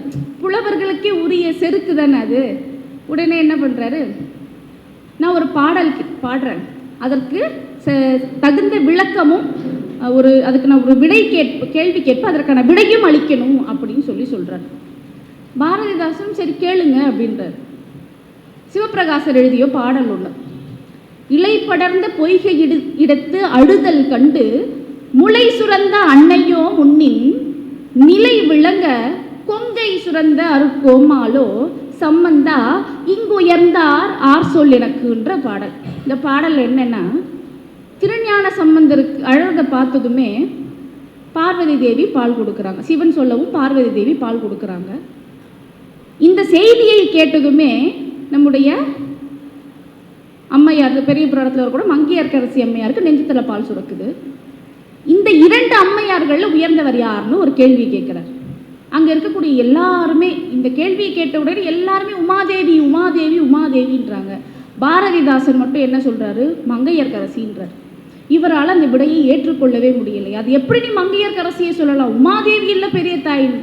அதுக்கு பாரதிதாசன் அழகான விளக்கம் சொல்வார். ஒரு தாய் தன்னுடைய குழந்தை அழுவதை கேட்டவுடனே வந்து பால் கொடுக்குறா இல்லையா, அழுதுருமோ அப்படின்ற வந்து பால் கொடுக்குறாள், நேரம் ஆயிடுச்சு குழந்தைக்கு பசிக்கணும். அந்த தாயுடைய அன்பு தான் தலையாய அன்பு. ஒரு தாய் குழந்தை அழுவது காதில் கேட்ட பிறகு ஓடி வந்து பால் கொடுக்குறா இல்லையா, அந்த தாயுடைய அன்பு இடையாய அன்பு. ஒரு தாய் தன் குழந்தை அழுவதை கேட்ட பிறகும் ஓடி வந்து கண்ணால் பார்த்துட்டு ஓ உனக்கு பசிக்குதான்னு பால் கொடுக்குறா இல்லையா, அந்த தாயுடைய அன்பு கடையாய அன்பு. அந்த வகையில் பார்க்கும்போது உமாதேவி சிவன் சொன்ன பிறகுதான் பால் கொடுத்தா, அதனால கடையாய அன்பாக கூட இருக்காது. ஆனால் என்னைக்கோ நடந்த இந்த நிகழ்ச்சியை இன்னைக்கு கேட்கும்போது மங்கையர்க்கரசியுடைய நெஞ்சத்தில் பால் சுரக்குதில்ல, அந்த அன்பு தாங்க முதன்மையான அன்பு, உண்மையான அன்புன்னு பாவேந்தர் விடை கூறுவதாக இந்த பகுதி இருக்கும். அப்போ பாவேந்தருக்கும் தமிழ், அதுவும் பக்தி இலக்கியங்களில் பெரும்பான்மையான ஆழ அறிவும் உண்டு. இந்த நிலையில் இவர் ரொம்ப சாதாரணமாக வாரியாரை இடை போட்டுட்டார். வாரியாரும் எதுவும் சொல்லலை. வாரியார் அவர்களே 30 நிமிடம் தான் உங்களுக்கு பேசுவதற்கான நேரம், அதுக்கு மேலே 1 நிமிடம் கூட நீங்கள் பேசக்கூடாதுன்னு பாரதிதாசன் ஒரு கட்டளையை பிறப்பிக்கிறார். வாரியார் எதுவும் கோவப்படலை, எதுவுமே பண்ணலை. அன்பின் உருவம்ல அவர் போகிறாரு. 28 நிமிடம் பேசி முடிச்சுட்டு இன்னும் 2 நிமிஷம் தான் இருக்குது, நடுவர் சொன்ன நேரம் நெருங்க போது என்னுடைய பேச்சை நான் நிறைவு செய்து கொள்கிறேன்னு அவர் பாட்டில் போயிட்டே இருந்துட்டார். பாவேந்தருக்கு ஒரே பதட்டம், எழுந்து பின்னாடியே ஓடுறாரு. ஏன் அப்படின்னா, நீங்கள் செந்தமிழில் செம்பத்தி மட்டும்தான் இவ்வளவு நேரம் பேசியிருக்கீங்க, இன்னும் தமிழுக்கு வரவே இல்லை, இன்னும் 1/2 மணி நேரம் எடுத்துக்கிட்டு செந்தமிழை பற்றி பேசுங்கன்னு முதல்ல எப்படியெல்லாம் நிராகரித்தாரோ அந்த பாவேந்தரே மனம் இறங்கி கடைசியில் நுண்மால் தமிழ்களஞ்சிய நூல் அறிஞர்னு நம்முடைய வாரியார் சுவாமிகளை பாராட்டிய இடம் வந்து நம்ம படிக்கும்போதே ஒரு மெய் சிலிர்ப்பை ஏற்படுத்தக்கூடிய இடமாக அளிக்கிறது. இந்த நகைச்சுவையாக வாரியார் சுவாமிகள் சொல்வார், எல்லாருமே என்னை பாராட்டும் போது நல்லா வருவேன், சிறப்பாக பேசுவேன், ஆன்மீகத்தை நல்ல முறையில் பரப்புவேன் அப்படின்னு என்னை பாராட்டி இருக்காங்க. ஆனால் ஒரே ஒருத்தர் மட்டும், மிளகாய் சுவாமிகள்னு சொல்லி ஒருவர், அவருக்கு வந்து வழக்கமே மிளகாயை அரைச்சி சாப்பிட்றதும் மோரை குடிப்பதும் தான் அவருடைய வழக்கம். அந்த மிளகாய் சுவாமிகள் மட்டும் என்னை பார்த்து நீ எப்போவுமே வறுமையில் இருப்ப அப்படின்னு சொல்லி வாழ்த்தினார். ஏன் அப்படின்னா, நீ வறுமையில் இருந்தால் தான் நீ தொடர்ந்து பேசுவ, நீ பேசும்பொழுது எல்லாருக்கும் இந்த அரிய பல கருத்துக்கள் எல்லாம் சென்றடையும், அதனால் நீ தொடர்ந்து வறுமையிலே இருந்திருப்பா அப்படின்னு சொன்னதா சொல்லி மிக நகைச்சுவையாக ஒரு இடத்துல பதிவு செய்வார். வாரியார் சுவாமிகள் செய்த பல விடயங்களில் மிக முக்கியமான விடயம் பலி செய்வதை தடுத்தது. உயிர்களிடத்தில் அன்பு வேண்டும், கடவுள் மீது நம்பிக்கையும் வேண்டும். கடவுளை பிரார்த்திப்பதற்கோ பூசிப்பதற்கோ ஏனைய வழிகள் உண்டு. ஒரு உயிரை கொன்று கடவுளுடைய தாகத்தை தணிப்பது தவறான செய்கை என்று அவர் பல இடங்களில் புரட்சி செய்திருக்கிறார், போர் நடத்தி இருக்கிறார். அதனால தான் அவருக்கு பேர் வாரியார்னு நான் நினைக்கிறேன். பேருக்கு ஏற்றாற் போலே அவர் பல இடங்களில் இதை எதிர்த்திருக்கிறார், தடுத்திருக்கிறார். திருநெல்வேலி பாளையங்கோட்டை போராட்டம் பற்றி பேசணும்னா அதுக்கே தனியாக ஒரு கூட்டம் பேசலாம். அந்த இடத்துல பலி கொடுப்பதை நிறுத்த சொல்லும் வாரியாரை நாங்கள் வெட்டுவோம்னு சொன்னார். அந்த இடத்துல இன்னும் ஒரு மனிதன் என்னை வெட்டி ரீதியான அந்த இடத்துல வெற்றி அடைஞ்சிட்டு வராருன்னா நம்ம வாரியார் சுவாமிகளுக்கு எவ்வளவு தில் இருக்கணுன்றது நம்ம யோசித்து பார்க்குறோம். நிறைய அறிவுரைகள் அதை குறித்து பேசியிருக்கிறார். அபி சொரிந்து 1000 வேட்டனின் ஒன்றன் உயிர் செகுத்து உண்ணாமை நன்றுன்னு வாழ்ந்திருக்கிறார் நம்முடைய வாரியார் சுவாமிகள். வாரியார் சுவாமிகள் நிறைய கதைகள் சொல்லியிருக்காரு. அதில் ஒரு சில கதைகள், ஒரே ஒரு கதையை மட்டும் சொல்லி கொண்டு முடிப்பதற்கு தான் எனக்கு இங்கு நேரம் இருக்கிறது. விதியை மதி வெல்லும் அப்படின்ற ஒரு கதை. நம்ம எது நடந்தாலும் வாழ்க்கையில் முயற்சியே செய்கிறது கிடையாது. யார் மேலே தூக்கி பழிய போடுறோம்னா எல்லாம் விதி. இவன் உழைக்க மாட்டான், உண்பதற்கு ஒன்றும் இருக்காது, ஆனால் யார் மேலே பழிய போடுவான், எல்லாம் விதி அப்படின்ட்டு போவான். அந்த விஷயத்தை மக்கள் மனசுலேருந்து மாற்றணும். விதின்ற ஒன்று கிடையாது, அப்படி ஒன்று இருந்ததுன்னா அதை நம்முடைய மதியால் மாற்ற வேண்டும் அப்படின்றத வாரியார் ஒரு கதையில் அழகாக சொல்கிறாரு. ஒரு கோட்டீஸ்வரனுக்கு குழந்தை பிறக்கிறது. அந்த குழந்தை பிறந்த உடனே பிரம்மன் வேக வேகமாக அதனுடைய தலையெழுத்தை எழுதுவதற்காக செல்கிறார். அங்கேருந்து ஒரு ஞானி என்ன செய்கிறாரு, பிரம்மா கொஞ்சம் நில்லுப்பான்றாரு. இருப்பா வரேன், குழந்தை பிறந்துடுச்சுன்னா என் வேலையை ஃபஸ்ட்டு முடிச்சுட்டு வரேன்னு சொல்லிட்டு அந்த குழந்தைக்கு போய் தலையெழுத்தை எழுதிட்டு வந்துடுறாரு. வந்தோடனே அந்த ஞானி கேட்குறாரு, அந்த குழந்தையில தலையில் அப்படி என்ன எழுதுனேன், அவ்வளவு அவசரமாக போனியே என்ன எழுதுனேன் அப்படின்னு கேட்குறாரு. அதுக்கு பிரம்மா சொல்கிறாரு, ஒரு மாட்டால் தான் உனக்கு ஜீவனம் நடக்கும்னு எழுதியிருக்கேன். யார், கோட்டீஸ்வரனுடைய பிள்ளைக்கு ஒரு மாட்டால் தான் உனக்கு ஜீவனம் நடக்கும்னு நான் எழுதியிருக்கேன்னு சொல்லிட்டு பிரம்மா போயிடுறாரு. இந்த ஞானியும் ஒரு 35 வருடங்களுக்கு பிறகு அந்த கிராமத்திற்கு வராரு. வந்து பார்த்தா சொன்னது போலவே அந்த கோட்டீஸ்வரனுடைய மகன் ஒரு ஏழையாக இருக்கிறார். அவருடைய சொத்து பத்து எல்லாமே அவரை விட்டு சென்று விடுகிறது. வெறும் ஒரே ஒரு மாடை வைத்துக்கொண்டு, அதுவும் பழைய வயதான கிழம் மாடு, அதை விற்றாலும் கூட அவ்வளவு பெரிய பணம் கிடைக்காது. அதை வைத்துக்கொண்டு தன்னுடைய வாழ்வாதாரத்தை மிக வறுமையில் அவர்கள் ஓட்டி செல்கிறார்கள். உடனே சென்று, என்னப்பா உனக்கு என்ன நிலைமை ஆயிடுச்சுன்னு அவர் தன்னுடைய நிலையை கூறி எல்லாம் விதி என்னங்க பண்ணுறதுன்னு சொல்லி ரொம்ப சோர்வாக இருக்கார். உடனே இந்த ஞானிக்கு ஒரு யோசனை, ஒரு மாட்டால் தானே உனக்கு ஜீவனம் நடக்கும், நீ உடனே அந்த மாட்டை வித்துடு அப்படிங்கிறார். நீ யாருப்பா பெரும்பைத்தியமாக இருக்க, இருக்கிறதே எனக்கு இந்த ஒரு மாடு தான், அதையும் விற்க சொன்னால் நான் என்ன பண்ணுவேன், நாளைக்கு என்ன பண்ணுறது அப்படின்னு சொல்லி கேட்குறேன். நான் சொல்கிறது நீ செய், அந்த ஒரு மாட்டை வித்துடுன்றார். சரி, என்னமோ பெரியவர் சொல்கிறாரு, நம்ம ரொம்ப மறுக்கவும் முடியாதுன்னு சொல்லி அந்த மாட்டை அவர் வித்துடுறாரு. விற்றா வெறும் 50 ரூபாய்க்கு தான் போகுது. அந்த 50 ரூபாய் எடுத்துகிட்டு வந்து இந்த ஞானிக்கிட்ட, இங்கே பாரு வெறும் 50 ரூபாய் வந்திருக்கு, இதை வச்சுட்டு நான் என்ன செய்யறது, என்னுடைய வாழ்க்கையை முழுக்க நான் ஓட்டணும், எனக்கு வேறு 7-8 பிள்ளைகள்னு நிற்கிறார். உடனே அந்த ஞானிகள் என்ன சொல்கிறது, அந்த 50 ரூபாய்க்கும் சாப்பாடு செய்து நல்லா சாப்பிட்டு எல்லாருக்கும் அன்னதானம் வழங்கிடுன்ற.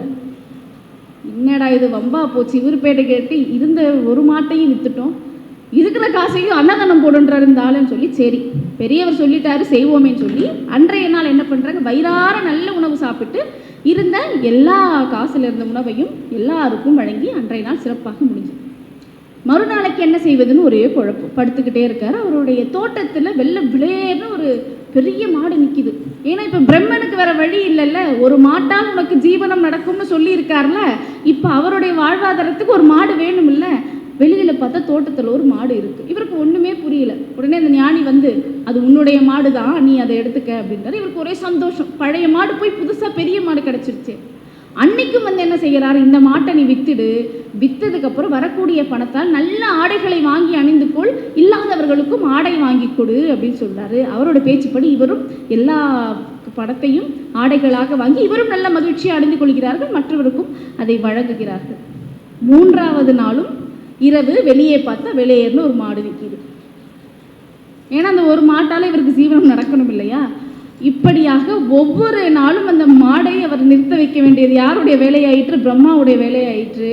அப்புறமா சொல்லிட்டார் பிரம்மா, போய் தயவு செஞ்சு நீ அந்த ஆள் வீட்டுக்கு போயிருக்காத, நான் பண்ணது மிகப்பெரிய தவறுன்னு சொல்லி பிரம்மா அந்த இடத்த விட்டு அகன்று போகிறாராக. நமக்கு விதி எப்படி விதிக்கப்பட்டிருந்தாலும் அதை நாம் சூசகமாக கையாண்டால் நம்முடைய மதிதான் அங்கு விதியை வெல்லும் அப்படின்ற ஒரு கதையை ரொம்ப அழகாக வாரியார் இந்த இடத்துல சொல்லியிருப்பார்.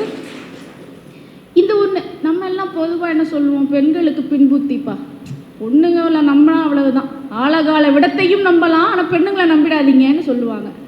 வாரியார் ஒரு கதையில் சொல்கிறாரு, ஒரு பொண்ணு, சாதாரண பொண்ணுடைய சமயோஜித புத்தி ஒரு கணவனின் உயிரையே காப்பாற்றி இருக்கு அப்படின்ற ஒரு அற்புதமான நிகழ்வை அவர் சொல்லியிருக்கார்.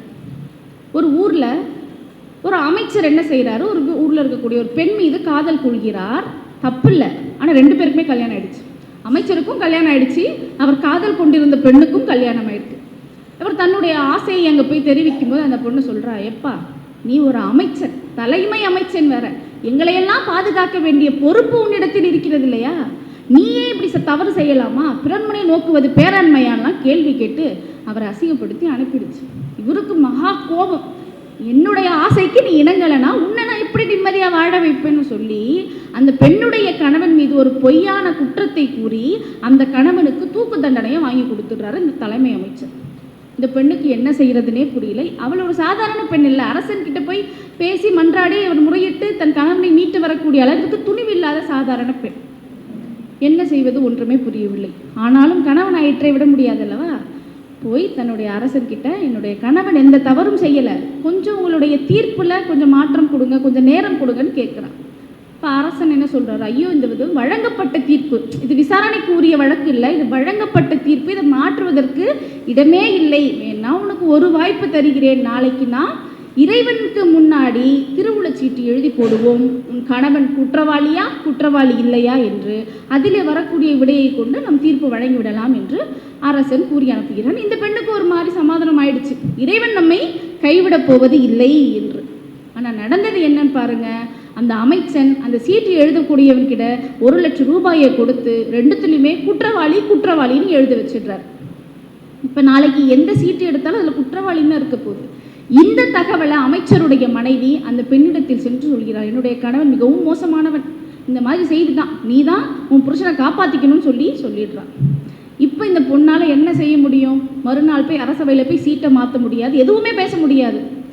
கூட்டத்தோடு கூட்டமாக வாயடைச்சு போய் நிற்கிறா, தன்னுடைய கணவனை காப்பாற்றியாக வேண்டிய நிலையில் இருக்கா. அப்போ என்ன நடக்குது, அரசன் ஒரு சிறு பிள்ளையை கூப்பிட்டு அந்த சீட்டை எடுமான்னு சொல்கிறார். உடனே இவெல்லாம் நிறுத்துங்க, என்னுடைய கணவனோட முடிவை நானே தேர்வு செய்துக்கிறேன் அப்படின்னு சொல்கிறான். சரி, அரசன் என்ன பண்ணுவார், கடைசியாக செய்துக்கோன்னு சொல்லி விட்டுடுறாரு. இந்த பெண்ணும் போய் ஒரு சீட்டை எடுத்து தன்னோட வாயில் போட்டு முழுங்கிடுறான். அங்கே இருக்கிறவங்களுக்குலாம் அதிர்ச்சி, ஏம்மா சீட் எடுத்து இங்கே கொடுக்க சொன்னால் உன் வாயில் போட்டு முழுங்கிட்டியே அப்படின்னு கேட்குறாங்க. அப்போ அந்த பொண்ணு என்ன சொல்கிறா, என்னுடைய கணவனுடைய முடிவை நான் எப்படிங்க என்னுடைய வாயால் சொல்லுவேன், அது முடியாது, அங்கே கீழே என்ன சீட்டு இருக்கோ அதுக்கு நேரெதிரான சீட்டு தானே நான் முழுங்கியிருப்பேன், அது என்ன நீங்கள் எடுத்து பார்த்துக்கங்கன்றாங்க. அங்கே இருக்க சீட்டு எடுத்து பார்த்தா அதில் குற்றவாளின்னு இருக்குது. அப்போ நான் விழுங்கின சீட்டு குற்றவாளி இல்லை, என்னுடைய கணவன் குற்றவாளி இல்லை, அதனால் அவரை விடுவிச்சு தான் நீங்கள் ஆகணும்னு சொல்லி அவ்வளவு சாமர்த்தியமாக பேசி தன்னுடைய கணவனை அரசவையிலிருந்து மீட்டெடுத்து சென்றிருக்கலாம். இப்போ பெண் புத்தி எப்படிப்பட்ட புத்தி, ஸ்ட்ராங்கான புத்தி அப்படின்றத நம்ம வாரியார் அழகாக இங்கே பதிவு செய்கிறார்கள். இப்படி எக்கச்சக்கமான கதைகள். ஒரு அரசன் எப்படி வாழ வேண்டும் என்பதற்கு இலக்கியங்கள் பல கருத்துக்கள் சொல்லுது. ஒரு அரசன்னா தன்னலம் மட்டும் இருக்கக்கூடாது, இந்த உலகத்தில் இருக்கக்கூடிய ஒவ்வொரு உயிர்களையும் தன்னுடைய குடும்பம் போல நேசிக்க வேண்டும், மனிதர்களை மட்டுமல்ல 5 அறிவு ஜீவனையும் நேசிக்க வேண்டும். இப்படி பல இலக்கணங்கள் உண்டு அரசன் எப்படி வாழணும்னு சொல்லி. ஆனால் ஒரு அரசன் எப்படி இருக்கக்கூடாது என்பதற்கு வாரியார் ஒரு இடத்துல ஒரு அழகான கதையை சொல்கிறாரு. விஜயநகரத்தில் ஒரு மன்னன், அவருடைய பேரே ரொம்ப நகைச்சுவையாக சொல்கிறாரு, மகா மகா மகா மகா ராஜபகதூர், மகா மகா மகா மூட ராஜபகதூர், மக்கு அப்படின்னு சொல்கிறத அவர் அழகாக சொல்கிறார். அந்த மன்னனுக்கு ஒரு அமைச்சர் இருக்கிறாரு, அவருடைய பேர் இன்னும் நகைச்சுவையாக இருக்கும். மந்திரி மகா மகா மகா மக்கு பிளாஸ்திரி அப்படின்னு குறிப்பிடுறார். அரசனும் மக்கு, அமைச்சனும் மக்கு. அப்போ அந்த அரசாட்சி எப்படி இருக்கும் சொல்லவே வேணாம். ஒரு முறை என்ன செய்கிறாரு, அவருடைய பெரிய வேலையே ஞாயிற்றுக்கிழமை ஒரு முறை அரசவை கூடும், நெய்யில் வறுத்த முந்திரியை ஒன்று ஒன்றா சாப்பிடுவாங்க. அந்த முந்திரி காலியானதுக்கப்புறம் அரசவை அப்படியே நின்றுடும், முடிஞ்சு போயிடும். அந்த ஊர்லேயே ஒரு ஞான குரு இருந்தார், அவர்களுக்கு ஒரு 4-5 சீடர்களும் இருந்தார்கள். அந்த சீடர்களில் ஒருத்தர் என்ன பண்ணுற, தலைமை சீடன் அந்த ஞானிக்கு வரக்கூடிய பலகாரங்களை எல்லாம் தான் மட்டுமே சாப்பிடணும்னு சொல்லி மற்ற சீடர்களுக்கு கொடுக்காம தனியாக கொண்டு கொழித்து வந்தான். உடனே அந்த ஞானி கூப்பிட்டு, இதெல்லாம் நியாயமா, தனக்கு கிடைத்ததை 4 பேருக்கு கொடுத்து சாப்பிட்றது நல்ல பழக்கம், நீ மட்டுமே சாப்பிட்றே இது நியாயமா அப்படின்னு சொல்லி கேட்குறாரு. உடனே அந்த தலைமை மாணவன் என்ன சொல்கிறான், இங்கே இருக்கிறவங்களே நான் தான் முதன்மையானவன், எனக்கு தான் அது வேணும்னு சொல்லி உரிமையோடு அதை என்ன பண்ணுறான், கொண்டு கொழிக்கிறான். இவரும் என்ன செய்கிறாரு, சரி இதற்கான பலனை நீ அனுபவிப்ப அப்படின்னு சொல்லி எதுவும் சொல்லாமல் போயிடுறாரு. இவனும் உண்டு உண்டு உண்டு குறுக்காக வளர ஆரம்பித்து விட்டான். உடம்பு நல்லா பெருக்க ஆரம்பிச்சிருச்சு. ஒரு நாள் இந்த அரசவை கூடுது. அப்போ ஒருத்தர் கால் நொண்டிக்கிட்டே வரான் அரசர்கிட்ட. அரசே நான் நடந்து போகும்போது ஒரு வீடு இடிச்சு என் காலில் விழுந்துருச்சு, அந்த வீட்டுக்காரனுக்கு நீங்கள் தக்க தண்டனை கொடுக்கணுன்றான். இவரும் முந்திரியை சாப்பிட்டுக்கிட்டே யார் அந்த வீட்டு ஓனரோ அவர் கூப்பிடுவாங்க, அவருக்கு தூக்கு தண்டனை கொடுங்கன்ட்டு முந்திரி சாப்பிட ஆரம்பிச்சிட்டார். உடனே வீட்டு ஓனர் ஓடி வராரு, இது என்னோட தப்பு இல்லை, வீடு கட்டின கொத்தனாருடைய தப்பு, அவர் தான் கலவையை சரியாக கலக்கலை, இது என்னோட தப்பு இல்லைன்னு சொன்னோன்னே, நீ கரெக்டாக சொன்னல, உனக்கு இந்த 5000 ரூபாய் பரிசு, போ அந்த கொத்தனாரை எடுத்து அவருக்கு தூக்கு தண்டனை கொடுங்கன்றார். கொத்தனார் ஓடி வராரு, ஐயோ இது என்னுடைய தப்பு இல்லை, இந்த கலவையை கலக்கணும்ல, அதுதான் இலகுவாக இருந்தது, அந்த கலவையை கலக்கும்போது நிறைய தண்ணி ஊற்றி அந்த பெண் மீது தான் குற்றம், என் மீது குற்றம் இல்லைன்னு சொல்கிறான். உடனே அரசன் அவனுக்கு ஒரு 3000 கொடுத்து, நீ போ அந்த பொண்ணை எடுத்துட்டு வா, அவளை தூக்கில் போடுங்கன்னு சொல்கிறாங்க. அந்த பொண்ணு ஓடி வந்து என்ன சொல்கிறா, அரசரே இது என்னோட தப்பு இல்லை, நான் ஊற்றுனெல்லாம் அந்த பானை, அந்த பானையுடைய வாய்ப்புறம் பெருசாக இருந்தது, அதை செய்த குயவனுடைய தப்புன்னு சொல்கிறான்.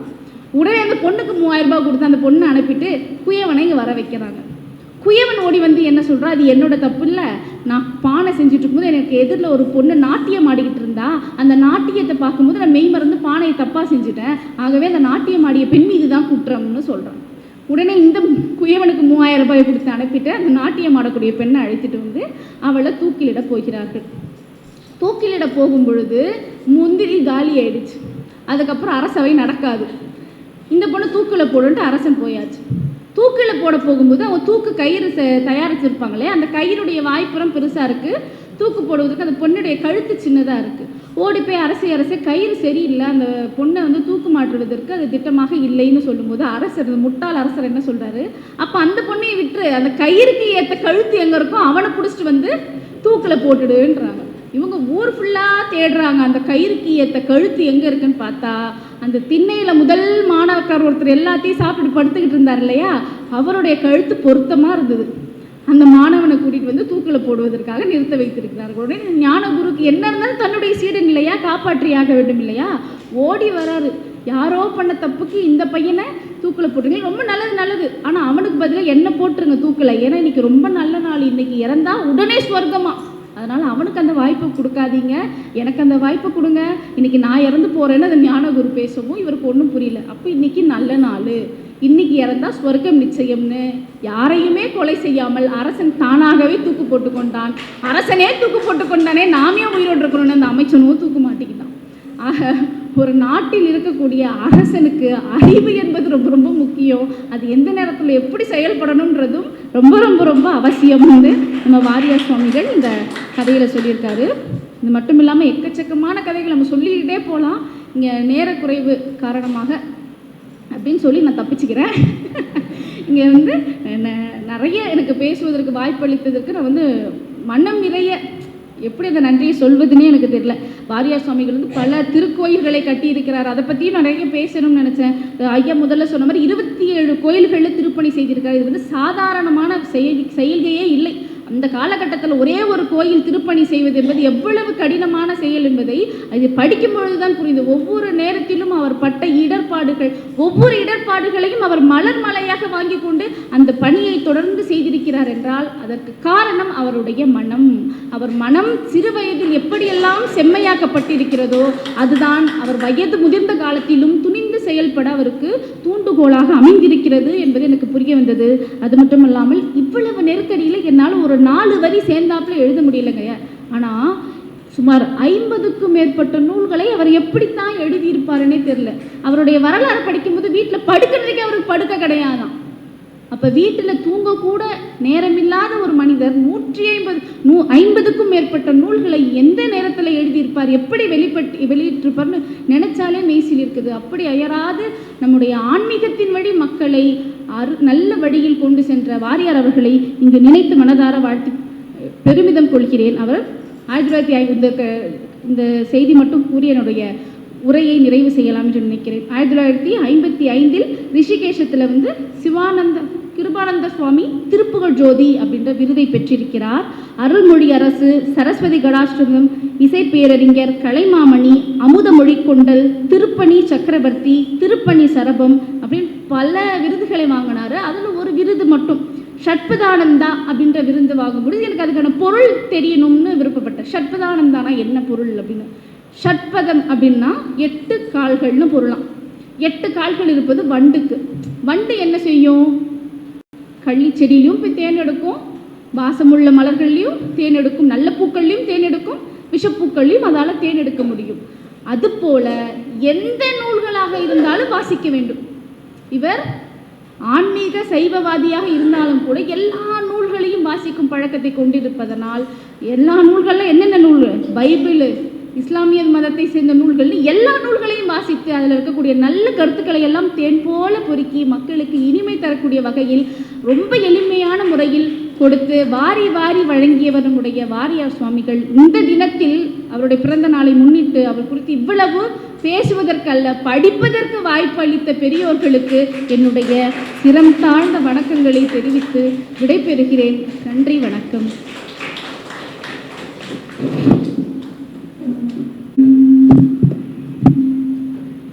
மிக அருமையான உரை.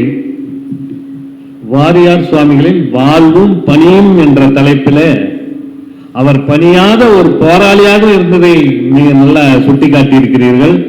மிக சிறப்பான உரை. இன்னும் ஒரு அரை மணி நேரம் கொடுத்திருந்தா கூட நல்லா இருந்திருக்கும் போல இருக்கு. சென்னையிலிருந்து மிக சிறப்பாக சொற்பொழியாற்றிய கங்கா பரணி தரணி எங்கும் புகழ்வர இந்த மனமன்றம் வாழ்த்துகிறது. அந்த நிகழ்ச்சியில கொத்தனாரு, பானசேரம் எல்லாத்தையும் கொண்டு வந்தாரு. ஆனா எங்க சேலத்தில் எங்களுடைய நண்பராக விளங்கக்கூடிய 50 ஆண்டுகள் ஆனாலும் ஒழுங்காத கட்டிடங்களை தமிழ்நாடு முழுவதும் கட்டிக் கொண்டிருக்கும் BMR ரவி அவர்கள் நன்றி உரையாற்ற வருகிறார்.